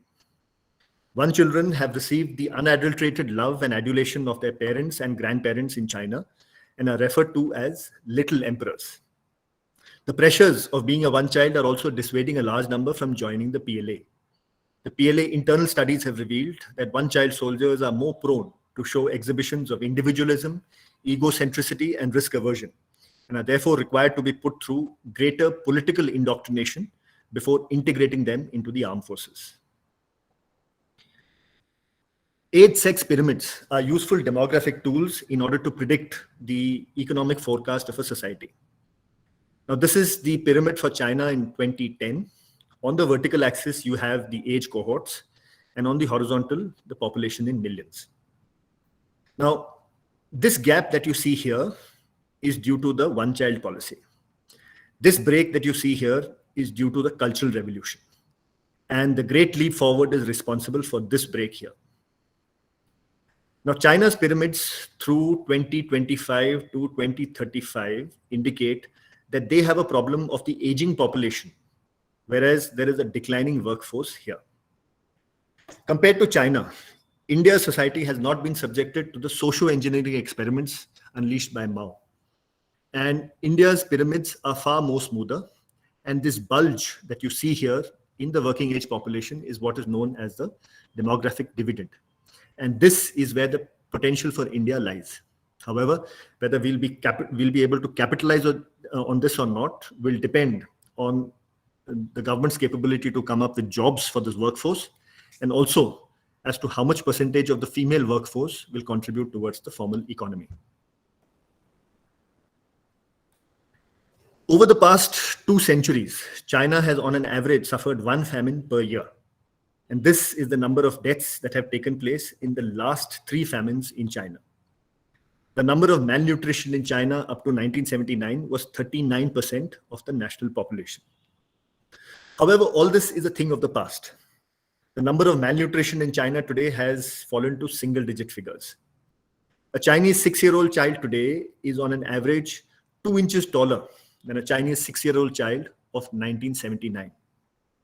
With just 10% of its landmass available for agriculture, China produces enough to feed 20% of the world's population and is still left with plenty to export. In just 30 years and 3 generations, China has moved from famine to feasting. In this last part of the presentation, I shall cover some economic aspects of China's growth. Literacy rates in China are at 96%. Female literacy is also extremely high at 94%. And there are 17.6 students to a Chinese teacher compared to 40 students in the case of an Indian teacher. There is a study known as the Madison study, done by Professor Angus Madison, a British professor in a Dutch university, where he's traced the contribution of each country to the global GDP over the last 20 centuries. And as per this study, as of 1 AD, that is 21 years ago, India's contribution to the global GDP was a little over 32, and China's share was a little over 25. And for the first 18 centuries of the last 20 centuries, both China and India combined together accounted for nearly 50% of the global GDP. However, with the advent of European colonialism and their technological prowess, both countries had to take a backseat for the last 2 centuries. However, we are back now to clawing to our share of the global GDP. China's GDP as of today is at 14.7 trillion US dollars, and India's is at 2.6 trillion US dollars. And I've traced them back from 1991 when both economies started opening up. And if you index both their economies to a constant of 1 as of 1991, the Chinese economy has grown 38.4 times, and the Indian economy has grown 9.8 times. The Chinese economy is approximately 5 times the size of India's, and in the short term is predicted to remain like that. In the long term, however, the prospects for India distinctly improve. As per a Goldman Sachs report of 2014, 40 years later, as of 2054, China was predicted to be the largest economy, but India would be at half the size of the Chinese economy. As per a more recent report, a study by PricewaterhouseCoopers, as of 2050, China was to be at 58.5 billion US dollars, and India was to be at 44.1 trillion US dollars, and that is more than half of that of the Chinese economy. However, these predictions did not factor for the black swan event of the COVID-19 pandemic, so those revised estimates will follow. In terms of labor force, the Chinese are largely employed in the services sector. India's 42.6% of the population engaged in agriculture contributes to 18.32 as far as the GDP is concerned. And China's strength is in services and in the industry. In terms of defense budgets, China is at number 2 and India is at number 3 as per SIPRI as of 2021. And these defense budgets indicate a 13.1 times increase since 1991 in the case of China, and for India it's 4.4 times. In conclusion, you would have realized that a lot of things about the Chinese are grand in scale, whether it's the history, the geography, or for that matter, even their tragedies. A basic understanding of these issues, of historical issues, is very essential in order to understand the psyche that the Chinese bring along when they pose the various national security challenges that they will throw at us. And if my talk has kindled the interest of some of you to read more about China, I would have achieved my aim. Thank you very much. And before I go, I'll just flash a few books which make China study a little more interesting. Otherwise, books on China can be a little drab. And I'll share this presentation. These are books related to India. These are books related to Chinese history. And Chinese history can be quite painful because they start from oracle bones and go very laboriously. But some of these would make it a little less painful for you all.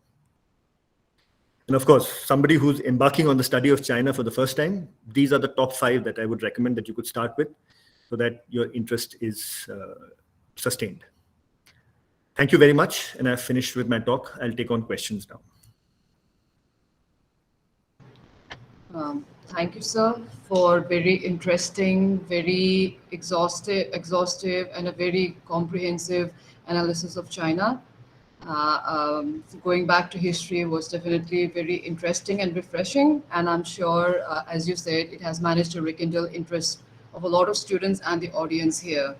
So without taking much time, I would now like to open the session for the questions and queries.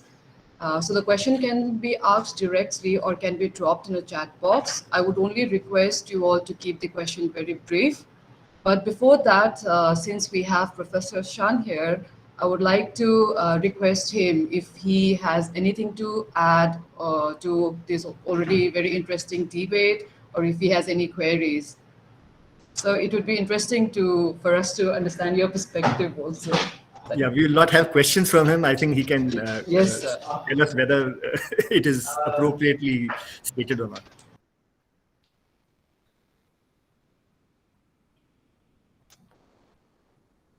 I think you'll have to unmute yourself, Professor. Sorry, yeah.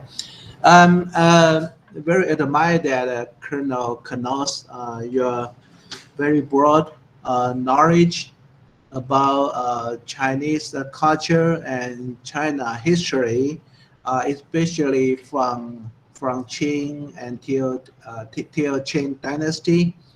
I think you are the first Indian that I contact that know about China history very well and very good. And especially you are a military man. If you are a scholar, I was not surprised, but you are a military man and know China very well. And according to your briefing and presentation, perhaps I have some idea I maybe can share to you. The first one is when we're talking about China history, especially modern China history, there are some special timeline. The first one is 1840, because we mentioned about Opium War is from 1840, and China, even Xi Jinping, they all said that the national humiliation is from 1840, from the Opium War. So it's a very important timeline. And our textbook talking about the China history is also started from 1840. And then another front line is 1911, because it is established of the Republic of China. So the another important time, of course, the another important time is 1949, because it's one China separate to two China, or one China, one Taiwan. So if we're talking about that China or cross-strait relation, I think there's a three timeline. It's very important. And then you mentioned about that Deng Xiaoping transfer his power peacefully. Maybe you need to make attention about that, because Deng Xiaoping want to transfer his power to Hu Yaobang, but because of 1985 Tiananmen Square event, and then remove Hu Yaobang, and then let Zhao Ziyang to be the general secretary. And then after 1989, you know the incident, and then Zhao Ziyang also stepped down, and then moved to Jiang Zemin. So I think it's not called it peacefully.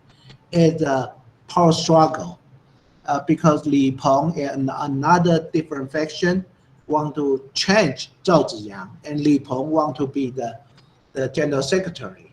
So you can see this type of power struggle. You can already see right now in China Communist Party or Party Congress, and you can see in Shanghai pandemic control, and Li Qiang want to enter the standing member of the political bureau, and someone want to make trouble in Shanghai or even Beijing pandemic control.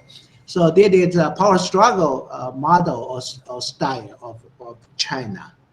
And then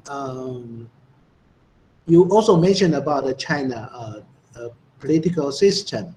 They have a juridical, executive, and legislative. I think also because in normal political system, they have a juridical, executive, and legislative, but in China, these three systems is controlled by the party.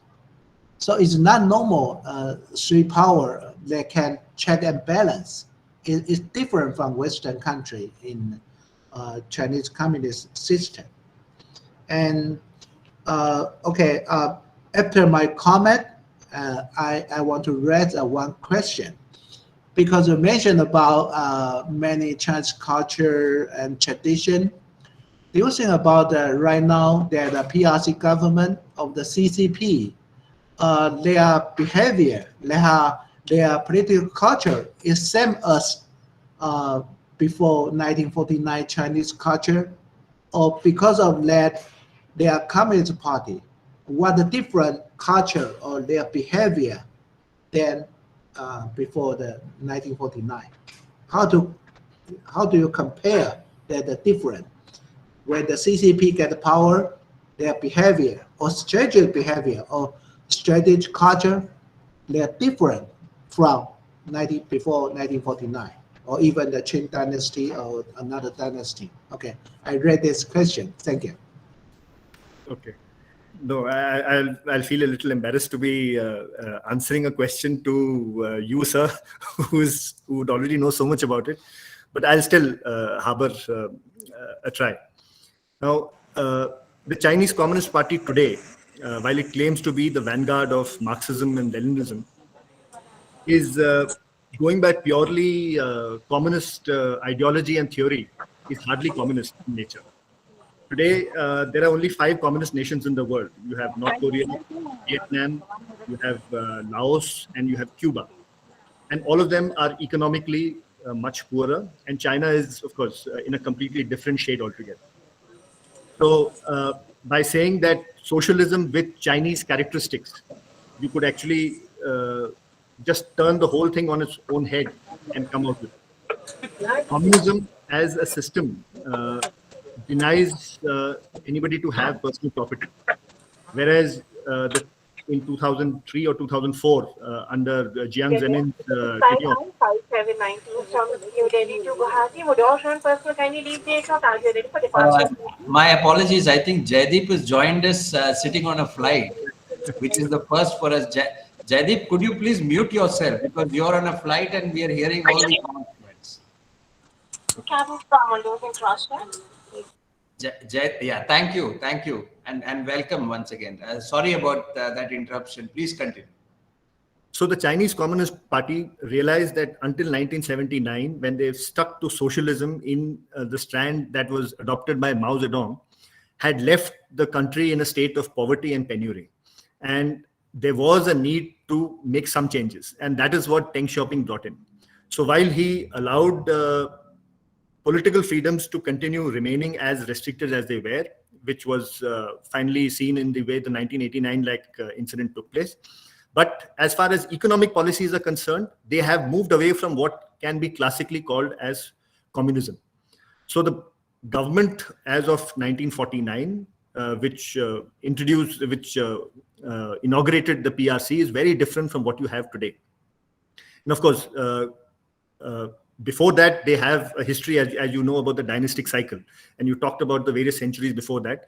And there is always this thought that in China, that a new dynasty would come in, it would have the mandate of heaven, and thereafter then as subsequent generations of that same dynasty came in, they would become less mindful of the welfare of the people, and over a period of time that same dynasty would lose its mandate. And so this loss of mandate would be indicated by natural events such as earthquakes or by floods or famines and so on. And after the death of Mao Zedong, or close to his death in 1974, there was a major earthquake. And people portended that, yes, this is the end of the dynasty. But then what I feel is that the Chinese Communist Party has always remained ahead of the bell curve. So in 1989, they saw exactly what happened to the Soviet Communist Party, the Communist Party of the Soviet Union. And they realized that this is not the way that we should go. So they studied major powers, and there have been dominant powers in the world. For example, the Americans as of now, before them the British, before them the Dutch, before them the Portuguese, the Spanish, and going back to the 13th century, you had the Mongols. But the Chinese Communist Party apparently has also studied the second grade powers that tried to gain, to make an attempt at supremacy and failed. And that includes Wilhelmine in Germany, or Japan, or the Soviet Union. And they realized that all these countries have invested far more on their military without taking care of the economy. And I suppose it is Deng Xiaoping who, with his 24-character strategy, decided that let's focus on our economy, build our strengths, and thereafter go ahead. So if you were a classic communist, you will find that the Chinese Communist Party has no space for you, because they have taken in entrepreneurs.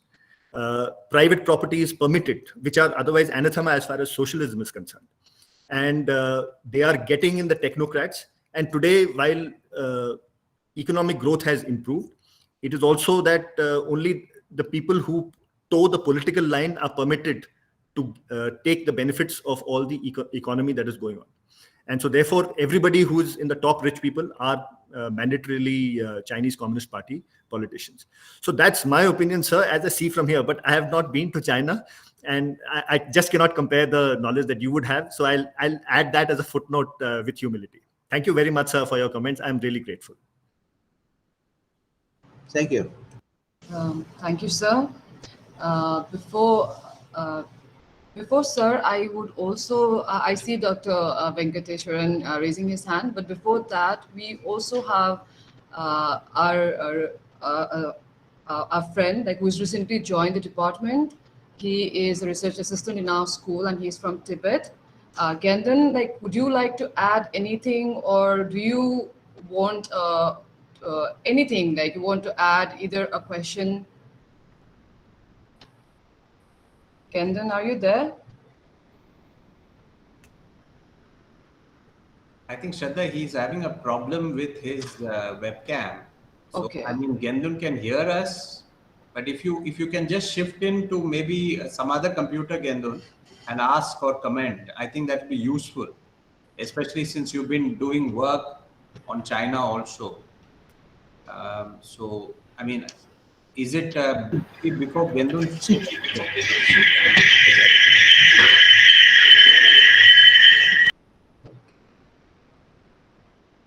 So Kendon, do you have any question or do you want to add any opinion, queries? Just unmute yourself, Gendun.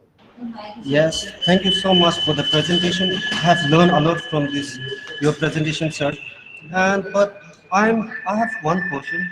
If I'm not wrong, you have said that the Free Tibet movement has nearly vanished after 2008 Beijing Olympic, right? And then till now, after the Beijing Olympic, from 2009 to this March, uh, 159 Tibetans have committed self-immolation, and some of them are very known, very respected. Like Tsawan Nobu, he's a very prominent Tibetan singer. In this March, he sacrificed his life. And then there we have writers like Go Sherab Gyatso. He is also put behind the bar. And I think when we try to understand the kind of movement that is happening in Tibet or Uyghur, we really need to understand the cultural movements that are happening in that part of the world, because we need to understand different form of resistance, or we need to cultural aspect of resistance. As what James Scott talks about the hidden transcript, to understand a upcoming movement like 2008 movement. No one had ever imagined about 2008 movement after 1987 to 89 movement. At those days, people thought that now Tibetan people will not at all protest against the Chinese state. But it occurred in 2008.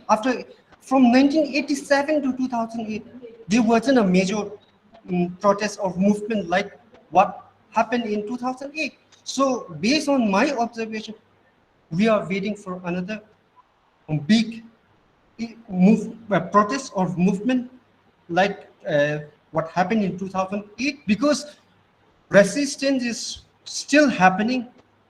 We have Lakar movement where people celebrate culture, and on those Lakar days, Lakar is called the White Wednesday, and on Lakar, Tibetans have decided to eat only Tibetan food, speak only Tibetan language, not to visit Chinese restaurant. And I think in Uyghur part of the occupied Chinese region, Uyghurs must be doing similar thing.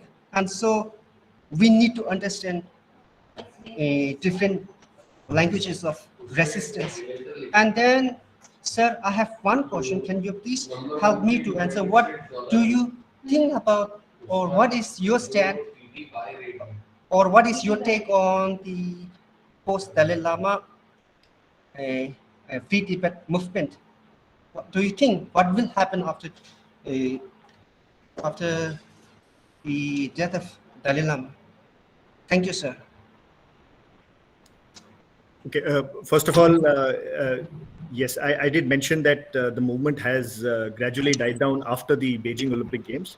And but as you say that more than 108 self-immolations have taken place. So I stand corrected as far as that is concerned. But I did follow up after that saying that the Tibetan and the Uyghur movements between them pose the biggest internal security challenge to the Chinese state. And China is spending a lot on internal security. So if the movement had, say, completely died down, then probably China wouldn't be as insecure about it as it is today. So to that effect, I agree to your point completely, and that resistance is, of course, in a different way that is being posed by the Tibetans. And certainly it shakes the Chinese as far as this methodology is concerned, because this is completely dislocating as far as the Tibetan form of protest is concerned.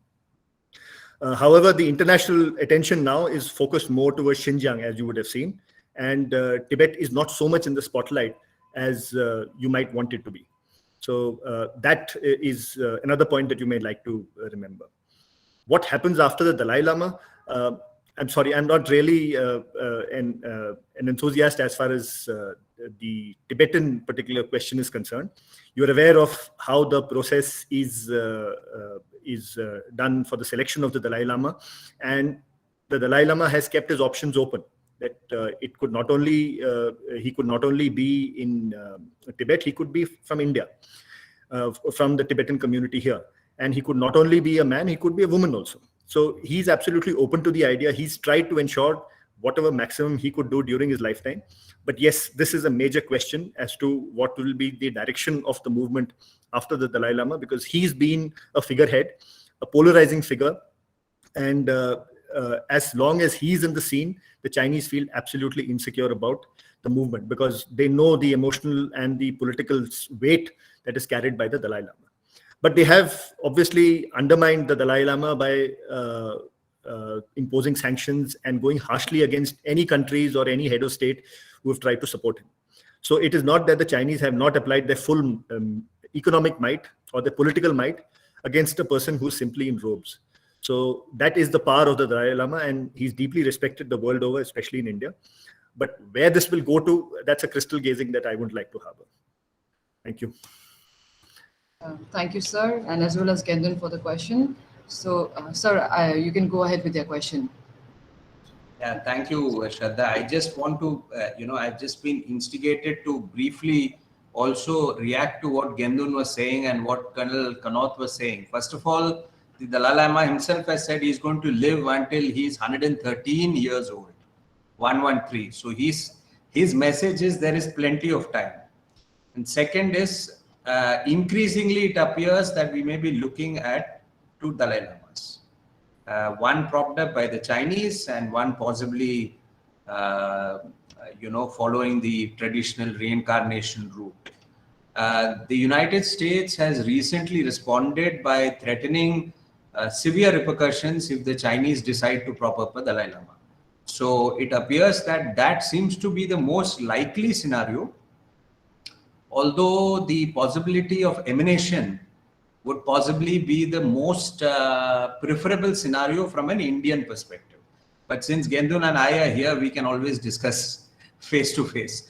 I wasn't looking to ask anything, but my question, I have two specific questions. The first one is triggered by this conversation between Professor Shen and Colonel Kannad, where and history gives us a clue into the present and possibly an insight into the future. And as from an Indian national security perspective, I am very interested in what's happening today and how do we look at it. So when you look at somebody like Xi Jinping, who very clearly is about 68, and we know very well the kind of influence that Deng Xiaoping, for example, had until he died, although Chiang Zemin came to power in 92.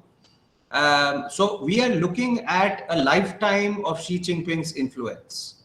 So let's say over the next 20, 25 years, if he is really healthy, as Colonel Kannad says, life expectancy years are improving, then we are looking at the next 3 decades of possibly Xi Jinping's thing.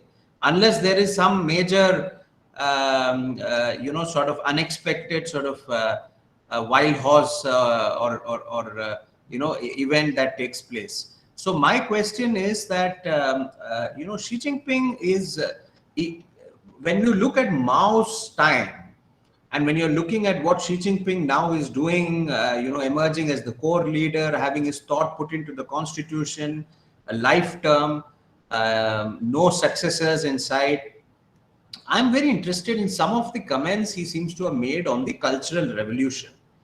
And according to me, there is this village revitalization plan which he had started a few years ago, where you will remember, Colonel Kannad, about the sent down youths to the rural areas during and before the Cultural Revolution. Xi Jinping has, through this village revitalization plan, actually, encouraging the youth, educated youth, to go back to the rural areas and actually try and generate employment in those areas. And while I can't absolutely quote Xi Jinping right now, but my understanding of some of his comments on the Cultural Revolution has been that the intentions of launching the revolutions were, according to him, right.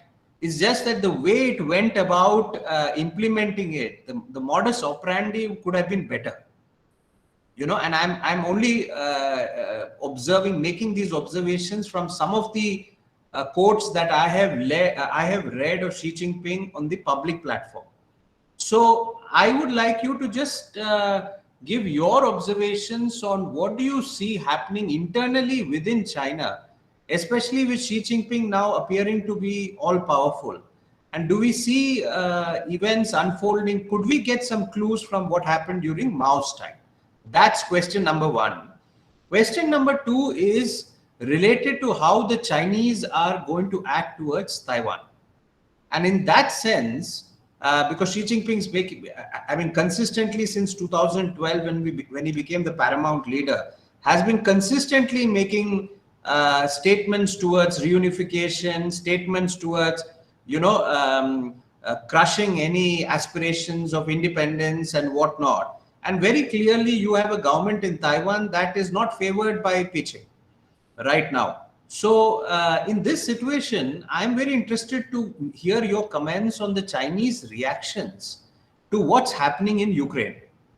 There was this initial narrative out in the public that this might be an opportunity for the Chinese to act against Taiwan, especially with the Americans having withdrawn from Afghanistan and given a very clear indication that they do not want to get involved militarily anywhere. They are possibly exhausted. And the Russians launching this aggression against Ukraine, there was this initial sort of public narrative about how the Chinese might act against Taiwan. And that also, I think, had a reaction from the Taiwanese in terms of their own military preparedness. But we haven't seen that happen. But the Chinese are obviously very closely watching what's happening in Ukraine. So I'd just like you to comment on both these. Thank you. Okay. First, I'll just trace, and I'll also take on some aspects of what Dr. Shen had mentioned a few minutes ago. Mao's time was an absolute dictatorship. By the time he came into the 1970s, it is well known that he had become extremely erratic and completely a megalomaniac. And he was insecure about everyone, and everyone except Chow En Lai got purged during the Cultural Revolution. So he was very insecure, and he was a typical tin pot dictator by the time he died in 1976. Now, when Deng Xiaoping came in, he had suffered at the hands of Mao during the Cultural Revolution, and his son had been thrown off from a multi-story building and remained a cripple for the rest of his life by Red Guards. And so he tried to get the society back. And Deng was invariably seen as somebody who was benign and accommodative of everyone. And he had the PLA support because, and he was very in favor of the PLA because the PLA had supported him during the Cultural Revolution when he was exiled. Now, Deng at that point of time initiated, and that is something that I was mentioning about peaceful leadership transition. Actually, what Dr. Shen has said, I meant something else when I talked about a peaceful leadership transition system, where Deng instituted a system where there would be a cross-generational selection of leaders. So while he selected eventually Jiang Zemin, but he also selected Hu Jintao. And the selection of Xi Jinping was done by Jiang Zemin. So you are not, the procedures were set in such a way that you could not elect your own successor. And then the power of the Politburo Standing Committee was increased. And so you had a system of collective leadership so that nobody could usurp power in a way that was done by Mao during his time. So these were extremely good intentions so that China does not go back to those years. That is what I meant by peaceful leadership transition system. Now, it had its checks and balances, and Hu Jintao had selected two individuals, Hu Chunhua and Sun Zhenkai. I don't know whether I'm pronouncing it correctly or not. And in 2003, 12, it was, even at that point of time, it was known that these were the people who were generally coming in through. And these were the two destined for the top two posts who would continue through after the 20th and the 21st National Party Congress. However, and at that point of time, when the leadership selection for the 18th NPC was going on in 2012 and the build up to it, the other contender for the top post was Pok Shilai. And Pok Shilai, because of his actions in Chongqing, had inserted the fear in the minds of the elders that this guy would probably become yet another Mao. So he was considered to be an extremist, compared to somebody like Xi Jinping, who had been completely passive, who had come from a lineage. His father was considered to be extremely liberal. He had actually supported Hu Yaobang, but had never been involved in any purges. And he was only known for positives rather than negatives. And he was a Buddhist. His family was a Buddhist. So it was considered, seeing all these elements, it was feared that it was felt that probably Xi Jinping is a moderate choice from Pok Shilai, whom we have. So as of 2012, you couldn't have predicted what has happened today, where Xi Jinping has usurped power. He's gone behind all, in the name of the corruption scandal. He's probably removed everyone who is probably not a loyalist and placed his loyalists in various places. So that peaceful leadership transition that has been, and everybody was supposed to retire by the age of 70. 70 was supposed to be the cutoff age for continuation in the Politburo Standing Committee. And so therefore you had a system where anybody who, because these party congresses always used to be held in 2012, 2002 or 2022. So all people born in the years of 1952, 1962, 1972 were the ones who were privileged, because they would be the ones who would just about meeting this bracket. And if you look at the dates of birth of Hu Jintao or of Xi Jinping, or of these two persons I'm talking about, Hu Chunwai and Sun Zhenkai, they all match this trend that I'm talking about. So Xi Jinping has certainly surprised everyone in the world, and I'm sure it happens to the Chinese too, that he was supposed to be moderate, but he's turned out to be more red than anyone else. What could be the possible motivations? I'm not sure, but Jiang Zemin was considered a political lightweight, but then he's delivered as far as the economy is concerned. Hu Jintao, considered to be extremely passive, hardly passionate about what he spoke or how he spoke, but in his tenure from 2002 to 2012, he quadrupled the size of the economy. So in 2012, by the time Xi Jinping took power, he could rest on his oars because of the achievements of his two immediate predecessors, both Hu Jintao and Jiang Zemin. While history or Chinese traditional history may not hold them in great favor, but these two have contributed to the state that China is in today. And after, as I said, the economy has gained critical mass, now they're in a position with surplus foreign exchange reserves to do things which they couldn't have imagined before 2008 or 2009. So therefore, now the only polarizing thing that Xi Jinping could possibly do is to go back to Mao. And that probably explains why he's behaving like this. Because until 2012, he was famous for being the husband of his wife, who was the leading singer of the CCP annual National Year event. So nobody expected Xi Jinping to behave like this. How he will turn into the future, I don't know. But November 22, we were supposed to have the next generation of leaders. The sixth generation was to come, but they have been eliminated. One has been purged and one has been sidelined. So that is as far as your first question is concerned. As far as the second question is concerned, as Taiwan is concerned, again, here we have three Taiwanese respected scholars. So again, I'm a little skeptical about what I would say. As of 1949, and subsequently in the entire period after that, the reunification of Taiwan is an unfinished agenda of the Chinese Communist Party. But in all these years, they knew that America was preventing that from happening. So while this discourse and this sloganeering continued, the leaders at each of these times knew that it was not possible at that point of time. So they could keep bluffing about it, because the Americans could come in and dislocate or ensure that the Chinese did not do it, as they did in 1996. But it was to happen at some unforeseen point in the future. That is why it is an unfinished agenda of reunification exists even up to today. At some point of time in the future, the military might of China is going to permit the invasion of Taiwan. And they have to continue growing. And today they are boasting and beating their chest that we have missiles that can land all the way up to continental United States, as they have done in their military parade in 2018 and 19. And that we have technology in quantum and everything else. So at some point of time, their bluff will be called. Their domestic audience is going to ask, you've been telling about intervention, about an invasion of reunification of Taiwan. When are you going to do it? And that point is coming very close. So now there was a different approach that was used by Deng Xiaoping, and as a statesman that he was. As I mentioned about this one country, two systems policy, the one country, two systems policy was actually a demonstration to the Taiwanese that this is going to be the system for Hong Kong and Macau. See it, see how successful it is, and please join us under this system.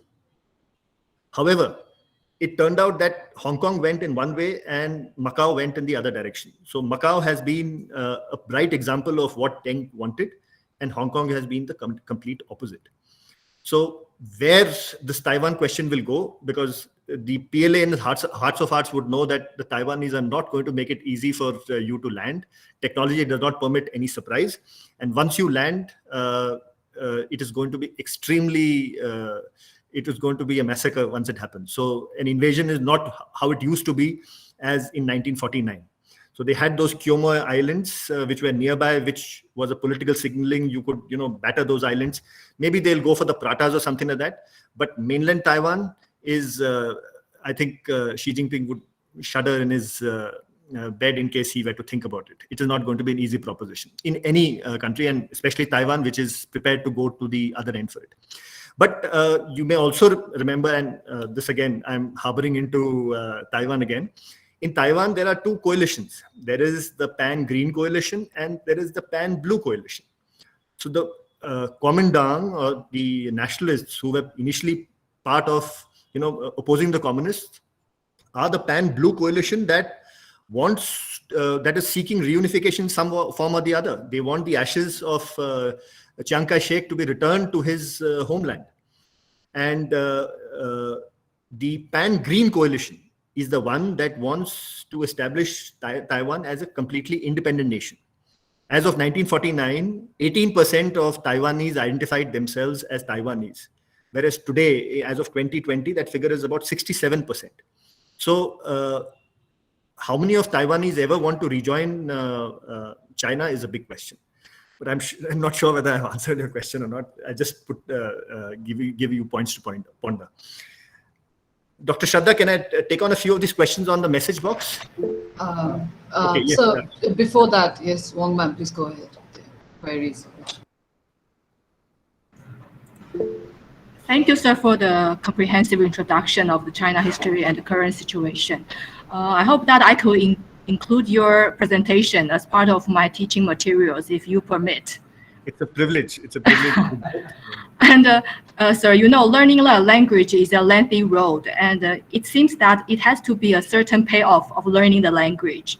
And sir, I would like to know your opinion about if the learning Chinese language could be a help for whoever want to know China more.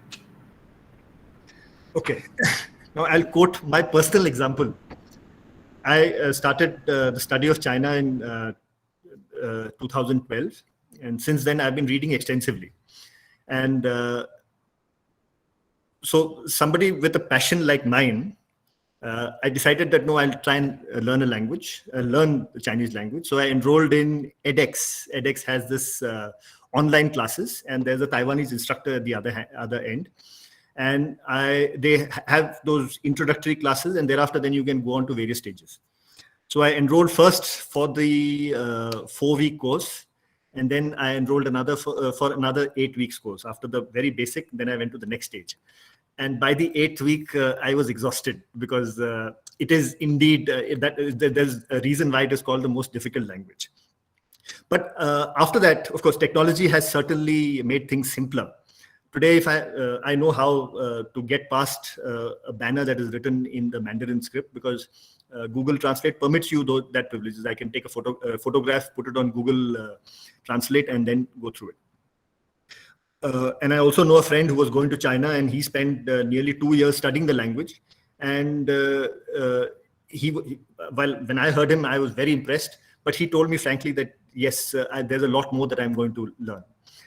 So it is not going to be easy. As I'm told, it takes 10,000 hours to practice to really master the Chinese languages. It has evolved into a very difficult system. I suppose the communists did try to simplify it by introducing simplified Chinese instead of traditional Chinese, and you have those scripts and all.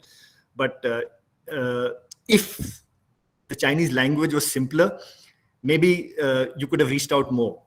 But on the contrary, it is also true that if it had not been as exclusive as it is, it wouldn't stand out as prominent as the Chinese language looks today. So it's a call between these two that you might take. Thank you, sir. I'll just quickly add in, our current foreign minister, S. Jaishankar, I have been, reading and listening to him for quite some time, even during my years in the government, is possibly one of our finest China watchers. Interesting fact is he doesn't know Mandarin, but he served 4 years there, who is the lengthiest ambassador, Indian ambassador in China. So sometimes not knowing the language, but with your interactions and your understanding through your observations, sometimes your insights are remarkable. So that's just, I thought I'll add it there. Sorry, Shraddha. Thank you, sir. Before going to the chat box, we have Dr. Yang from Taiwan who has a query. So, sir, this will be the last question from the audience, and then we'll go back to the chat box. Thank you. And sorry, sir. Okay, thank you. Thank you very much. My name is Domingo Yan. I'm the Assistant Research Fellow from INDSR, which is the same institute as Professor Sun. And for your information, Professor Sun is my boss. So I'm very happy to be here. I'm very amazed by your insightful knowledge of Chinese history and your command of Chinese language. It's very impressive. I do have 2 questions. The first one is related to the gradual formation of Asian NATO, right? The so-called NATO of Indo-Pacific.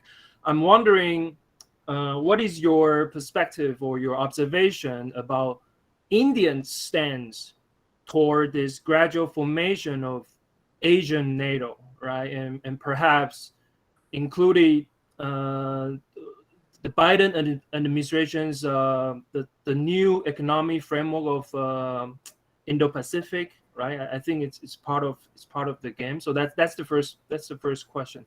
And the second question is, recently in Washington, there is a discourse about the so-called the rise of the non-alliance movement 2.0, right? Some scholars are talking about whether or not there will be a rise of a non-alliance 2.0, right?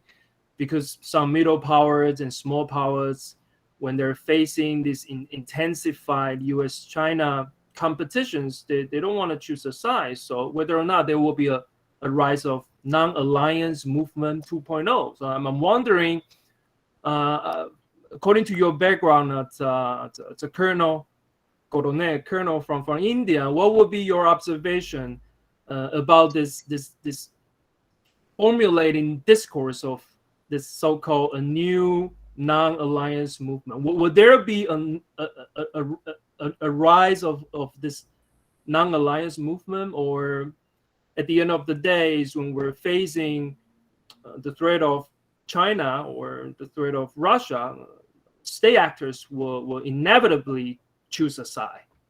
That's my 2 questions. Thank you very much, sir. Thank you, Dr. Yen, for those questions. The first question is about Asian NATO and the Quad. Now, since I am a China enthusiast, so you can ask me anything about the Chinese history, I will take it on. this is some issue which is beyond my field of enthusiasm.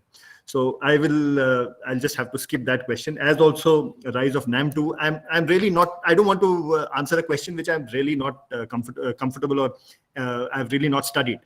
So it'll be unfair for me to take on a question. I'm sure there are far more distinguished speakers who will come in this NAVAD confab who will be able to take on this question far better.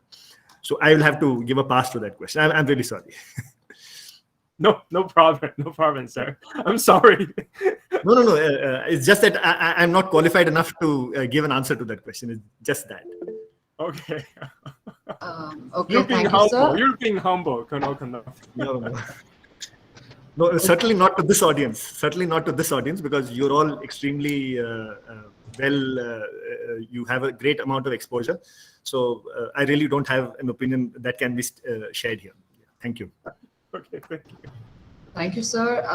Again, I would like to apologize to Mohit Charan, sir. I'm sorry we won't be taking any more questions because we already have We should take a couple of questions from the chat box. Go Exactly. to Mohit. Right. Also go to Mohit. Let's take questions together, because I think that will give more people an opportunity. So maybe Mohit, you can ask your question quickly and then combine it with maybe a couple of questions, Shraddha, on the Yes, chat sir. box. Okay, so let him go ahead with the question first, then we'll go to the chat box. Okay, Thank you, Mohit, sir. Thank you, ma'am. So my question is, based on your understanding of the history of the Chinese, how is it that they look at the Arunachal Pradesh issue and the annexation issue? What is the seriousness that they, with which they consider these issues? Like, they are so emotional about the Taiwanese issues. What is the relative significance of the issues that they have with India in their psyche, based on their history? Okay. No, I really don't have an answer to this because, first of all, this is related to the border dispute. And I haven't been to China, so I really don't have too much of an idea of how they perceive it. Arunachal, of course, is known as South Xinjiang or South Tibet. And as per whatever literature is available in the build-up to the 1962 war, we know that they constructed the Yangtze highway, which connected Xinjiang and Tibet. And at that point of time, when there was a revolt brewing in both these provinces, this highway was of critical importance to them. And they felt that this piece of land was not so important to India, and that maybe India had not extended its jurisdiction. And as of 1954, up to 1954, you're aware that our maps had a line that showed undemarcated. So they probably assumed that it was not important to India, and so they took it on. And so that has been the broad issue that is there in the open source. I really don't know what the Chinese think about it. I'm sorry. That is, again, a lot of questions which are beyond my remit. Okay, sir. Thank you. Thank you, sir. Now we will go to the chat box. So the first question is asked by Anurag Kohun. So he asks, how is the period of Yuan dynasty viewed in current Chinese memory? Does this in any way explain the current Chinese attitude towards Inner Mongolian restricting their culture and languages in the school? You're aware that the Chinese had carved out what is known as Inner Mongolia and Outer Mongolia. So Inner Mongolia is a province of China, and Outer Mongolia is, of course, today what is Mongolia. And this is generally the principle that was used to carve out Inner Tibet and Outer Tibet also, before 1914 when that happened. And the Chinese, because of what the Mongols have done to them over history, whether it's the Yuan dynasty or the various raids that have been launched by them across the Great Wall into the heartland, the Chinese, of course, don't have very great memories of the Mongols. And they know for sure that, yes, this is a threat that exists as far as we are concerned, and it needs to be curtailed in whatever way. Now, the power of Chinese civilization, which is equally true in the case of Indian civilization, is that the Mongols came to China and became Mongol and became Yuans, and the Mongols came to India and became the Mughals. So both these cultures have actually assimilated. They're so strong that they have assimilated the Mongols and then transformed them. and got them into interesting interests in arts and culture, which was otherwise not a part of nomadic Mongolian culture. So that is the strength of both the Indian and the Chinese cultures. But the Chinese realpolitik ensures that, yes, we must ensure that the Mongols remain where they are and they do not pose another threat to us ever in the future. And that is why Mongolian culture is certainly restricted in Inner Mongolia. And they will continue to restrict it and ensure that it does not come up. And certainly you never hear of any breakaway movement that is happening in Mongolia. It is not in the mainstream because the Chinese Communist Party has firmly entrenched itself there. So that is as far as Mr. Anurag's question is concerned. Mr. Ravi Kumar's question is, what is the reason behind the expansionism of China? How small nations can overcome this expansionism of China? I suppose that is the question. China claims that it has never expanded, that it is only looking at areas that it is seeking as its own original land. So Taiwan is supposed to be meant for reunification because it is part of Taiwan. Then they will say that Tibet's 5 fingers are Ladakh, Nepal, Sikkim, Bhutan, Arunachal Pradesh. So they will want all those 5 fingers. Then they will say that no, the cow's tongue is actually, we are not expanding, we are just wanting our own territorial line. Notwithstanding the fact that the line was never drawn by the communists, but was drawn by the nationalists under Chiang Kai-shek. And even the origins of those lines are very suspect because they were not done with the basis of any visits or any scientific exploration. They were just arbitrarily drawn in by people who considered themselves as nationalists in the beginning of the 19th century. And so then it found its way into the Shenpao Atlas, and thereafter then it became part of formal government policy. So while they say that, no, we are looking for only those areas that are ours, that are traditionally ours, this is actually tantamount to expansion. And there is no respect for the rights of nations that are on the fringes. That is a problem. How can small nations overcome this? They will have to build up their capacities. They will have to, not match tank for tank and bullets for bullets, but come up with powers that are asymmetric and involve a punitive penalty on the Chinese should they be wanting to harbor any expansionism. So, and everybody is having their own little approaches to the thing, and some of them are successful, some of them are not. But there's no nation that has totally been captured by the Chinese as of now. So everybody is having a policy and strategy of their own. Then the next question is one of the main, I don't know who's written this. It's by Abhinav Gupta, sir. Okay. One of the main reasons for China's economy prowess is merely 3.3 trillion.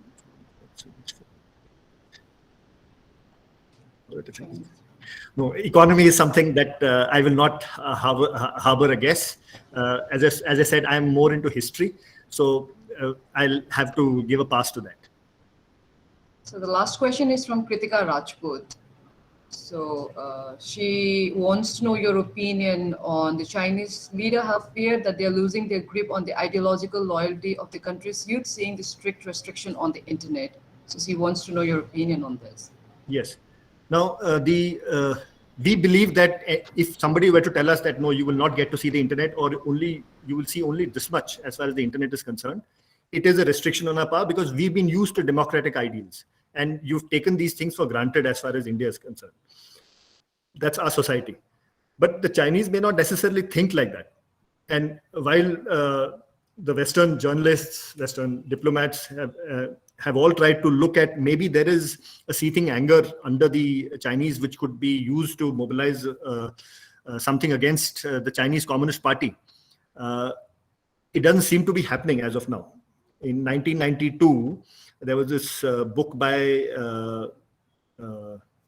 I flashed that book there, it says The Coming Collapse of China. So that's a book that was written.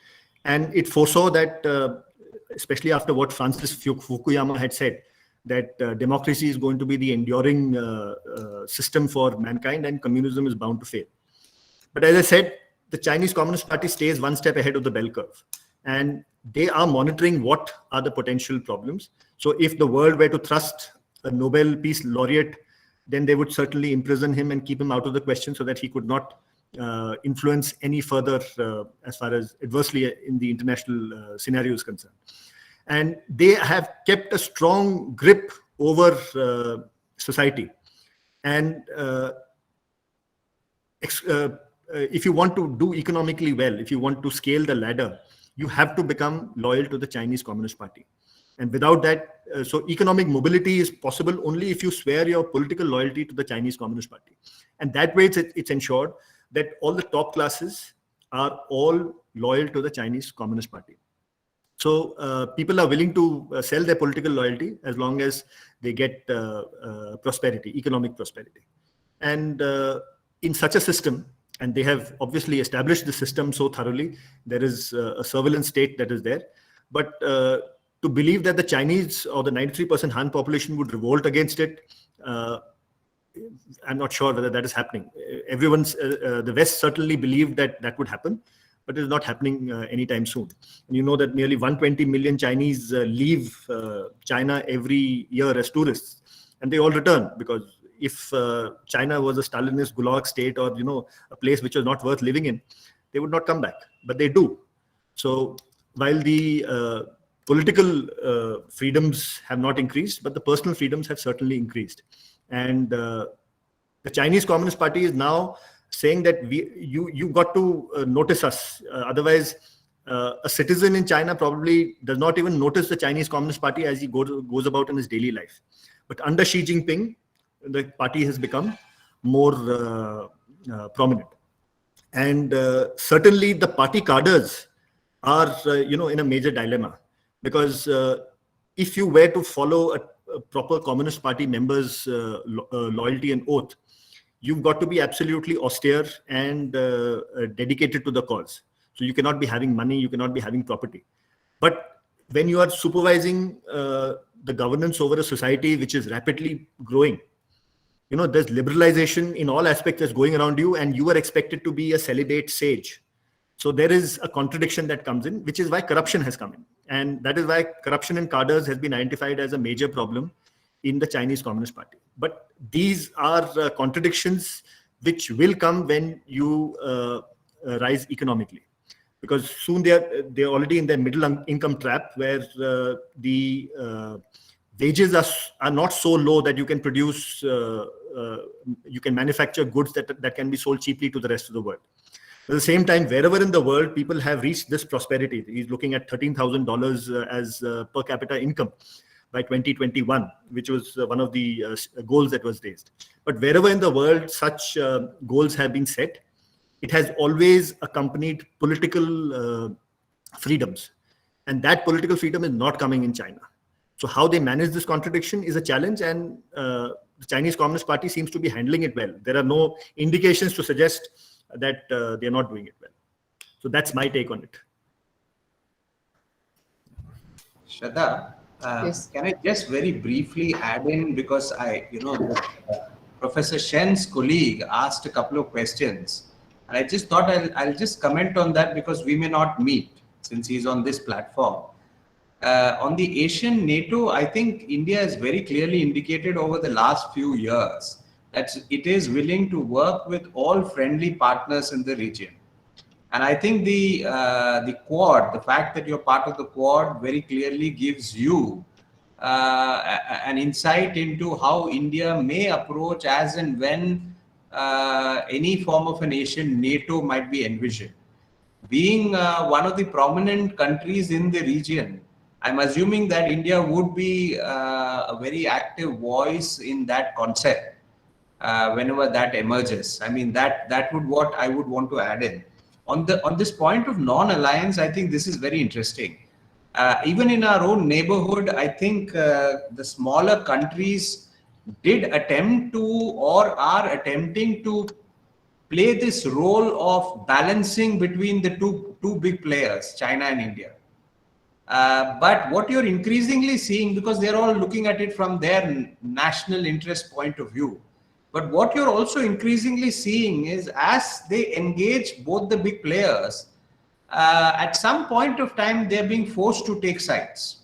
or at least one of the big player perceives that they have taken sides. There are plenty of examples of this, whether that is Nepal, whether that is Maldives, whether that is Sri Lanka.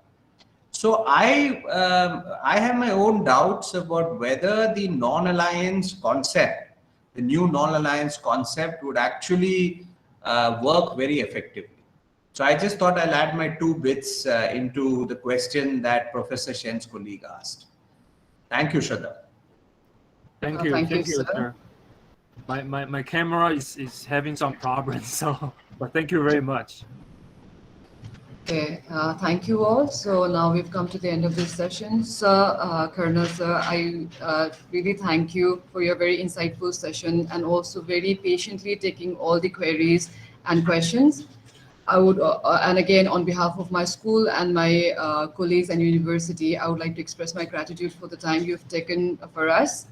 I would also like to extend thanks to all the participants in the audience, whom, as Venkat sir mentioned last session, are regulars, and they have really elevated our lecture series. I would also like to extend my thanks to Director Sir, Professor Sean, my colleagues from the department, and also my admin friends for all the support. So the Labat Confab or the lecture series will continue, and the next session for our Labat Confab is fixed on 20th of May. So the talk will be on the Northeast India, a security appraisal, to be delivered by Mr. Jaideep Saikia, who was there in the audience. And he is a fellow of Irregular Warfare Initiative, West Point, USA. So we look forward to meet again, and thank you again. Thank you, Colonel. Thank you, everyone, for actively participating. Thank you, sir, and have a good. Thank you, Colonel. Thank you. It was an Thank amazing you. talk. I Thank you very much. We spent 2.5 hours, and we didn't realize that. So thank you so much for all your efforts. Thank you. Thank you, And Dr. I really think our students really benefited, by that. So I really want to thank you for that. And I hope we continue to stay in touch, sir. Sure. And thank you, Professor Shen, once again. Thank you, everyone. Thank you, Shraddha.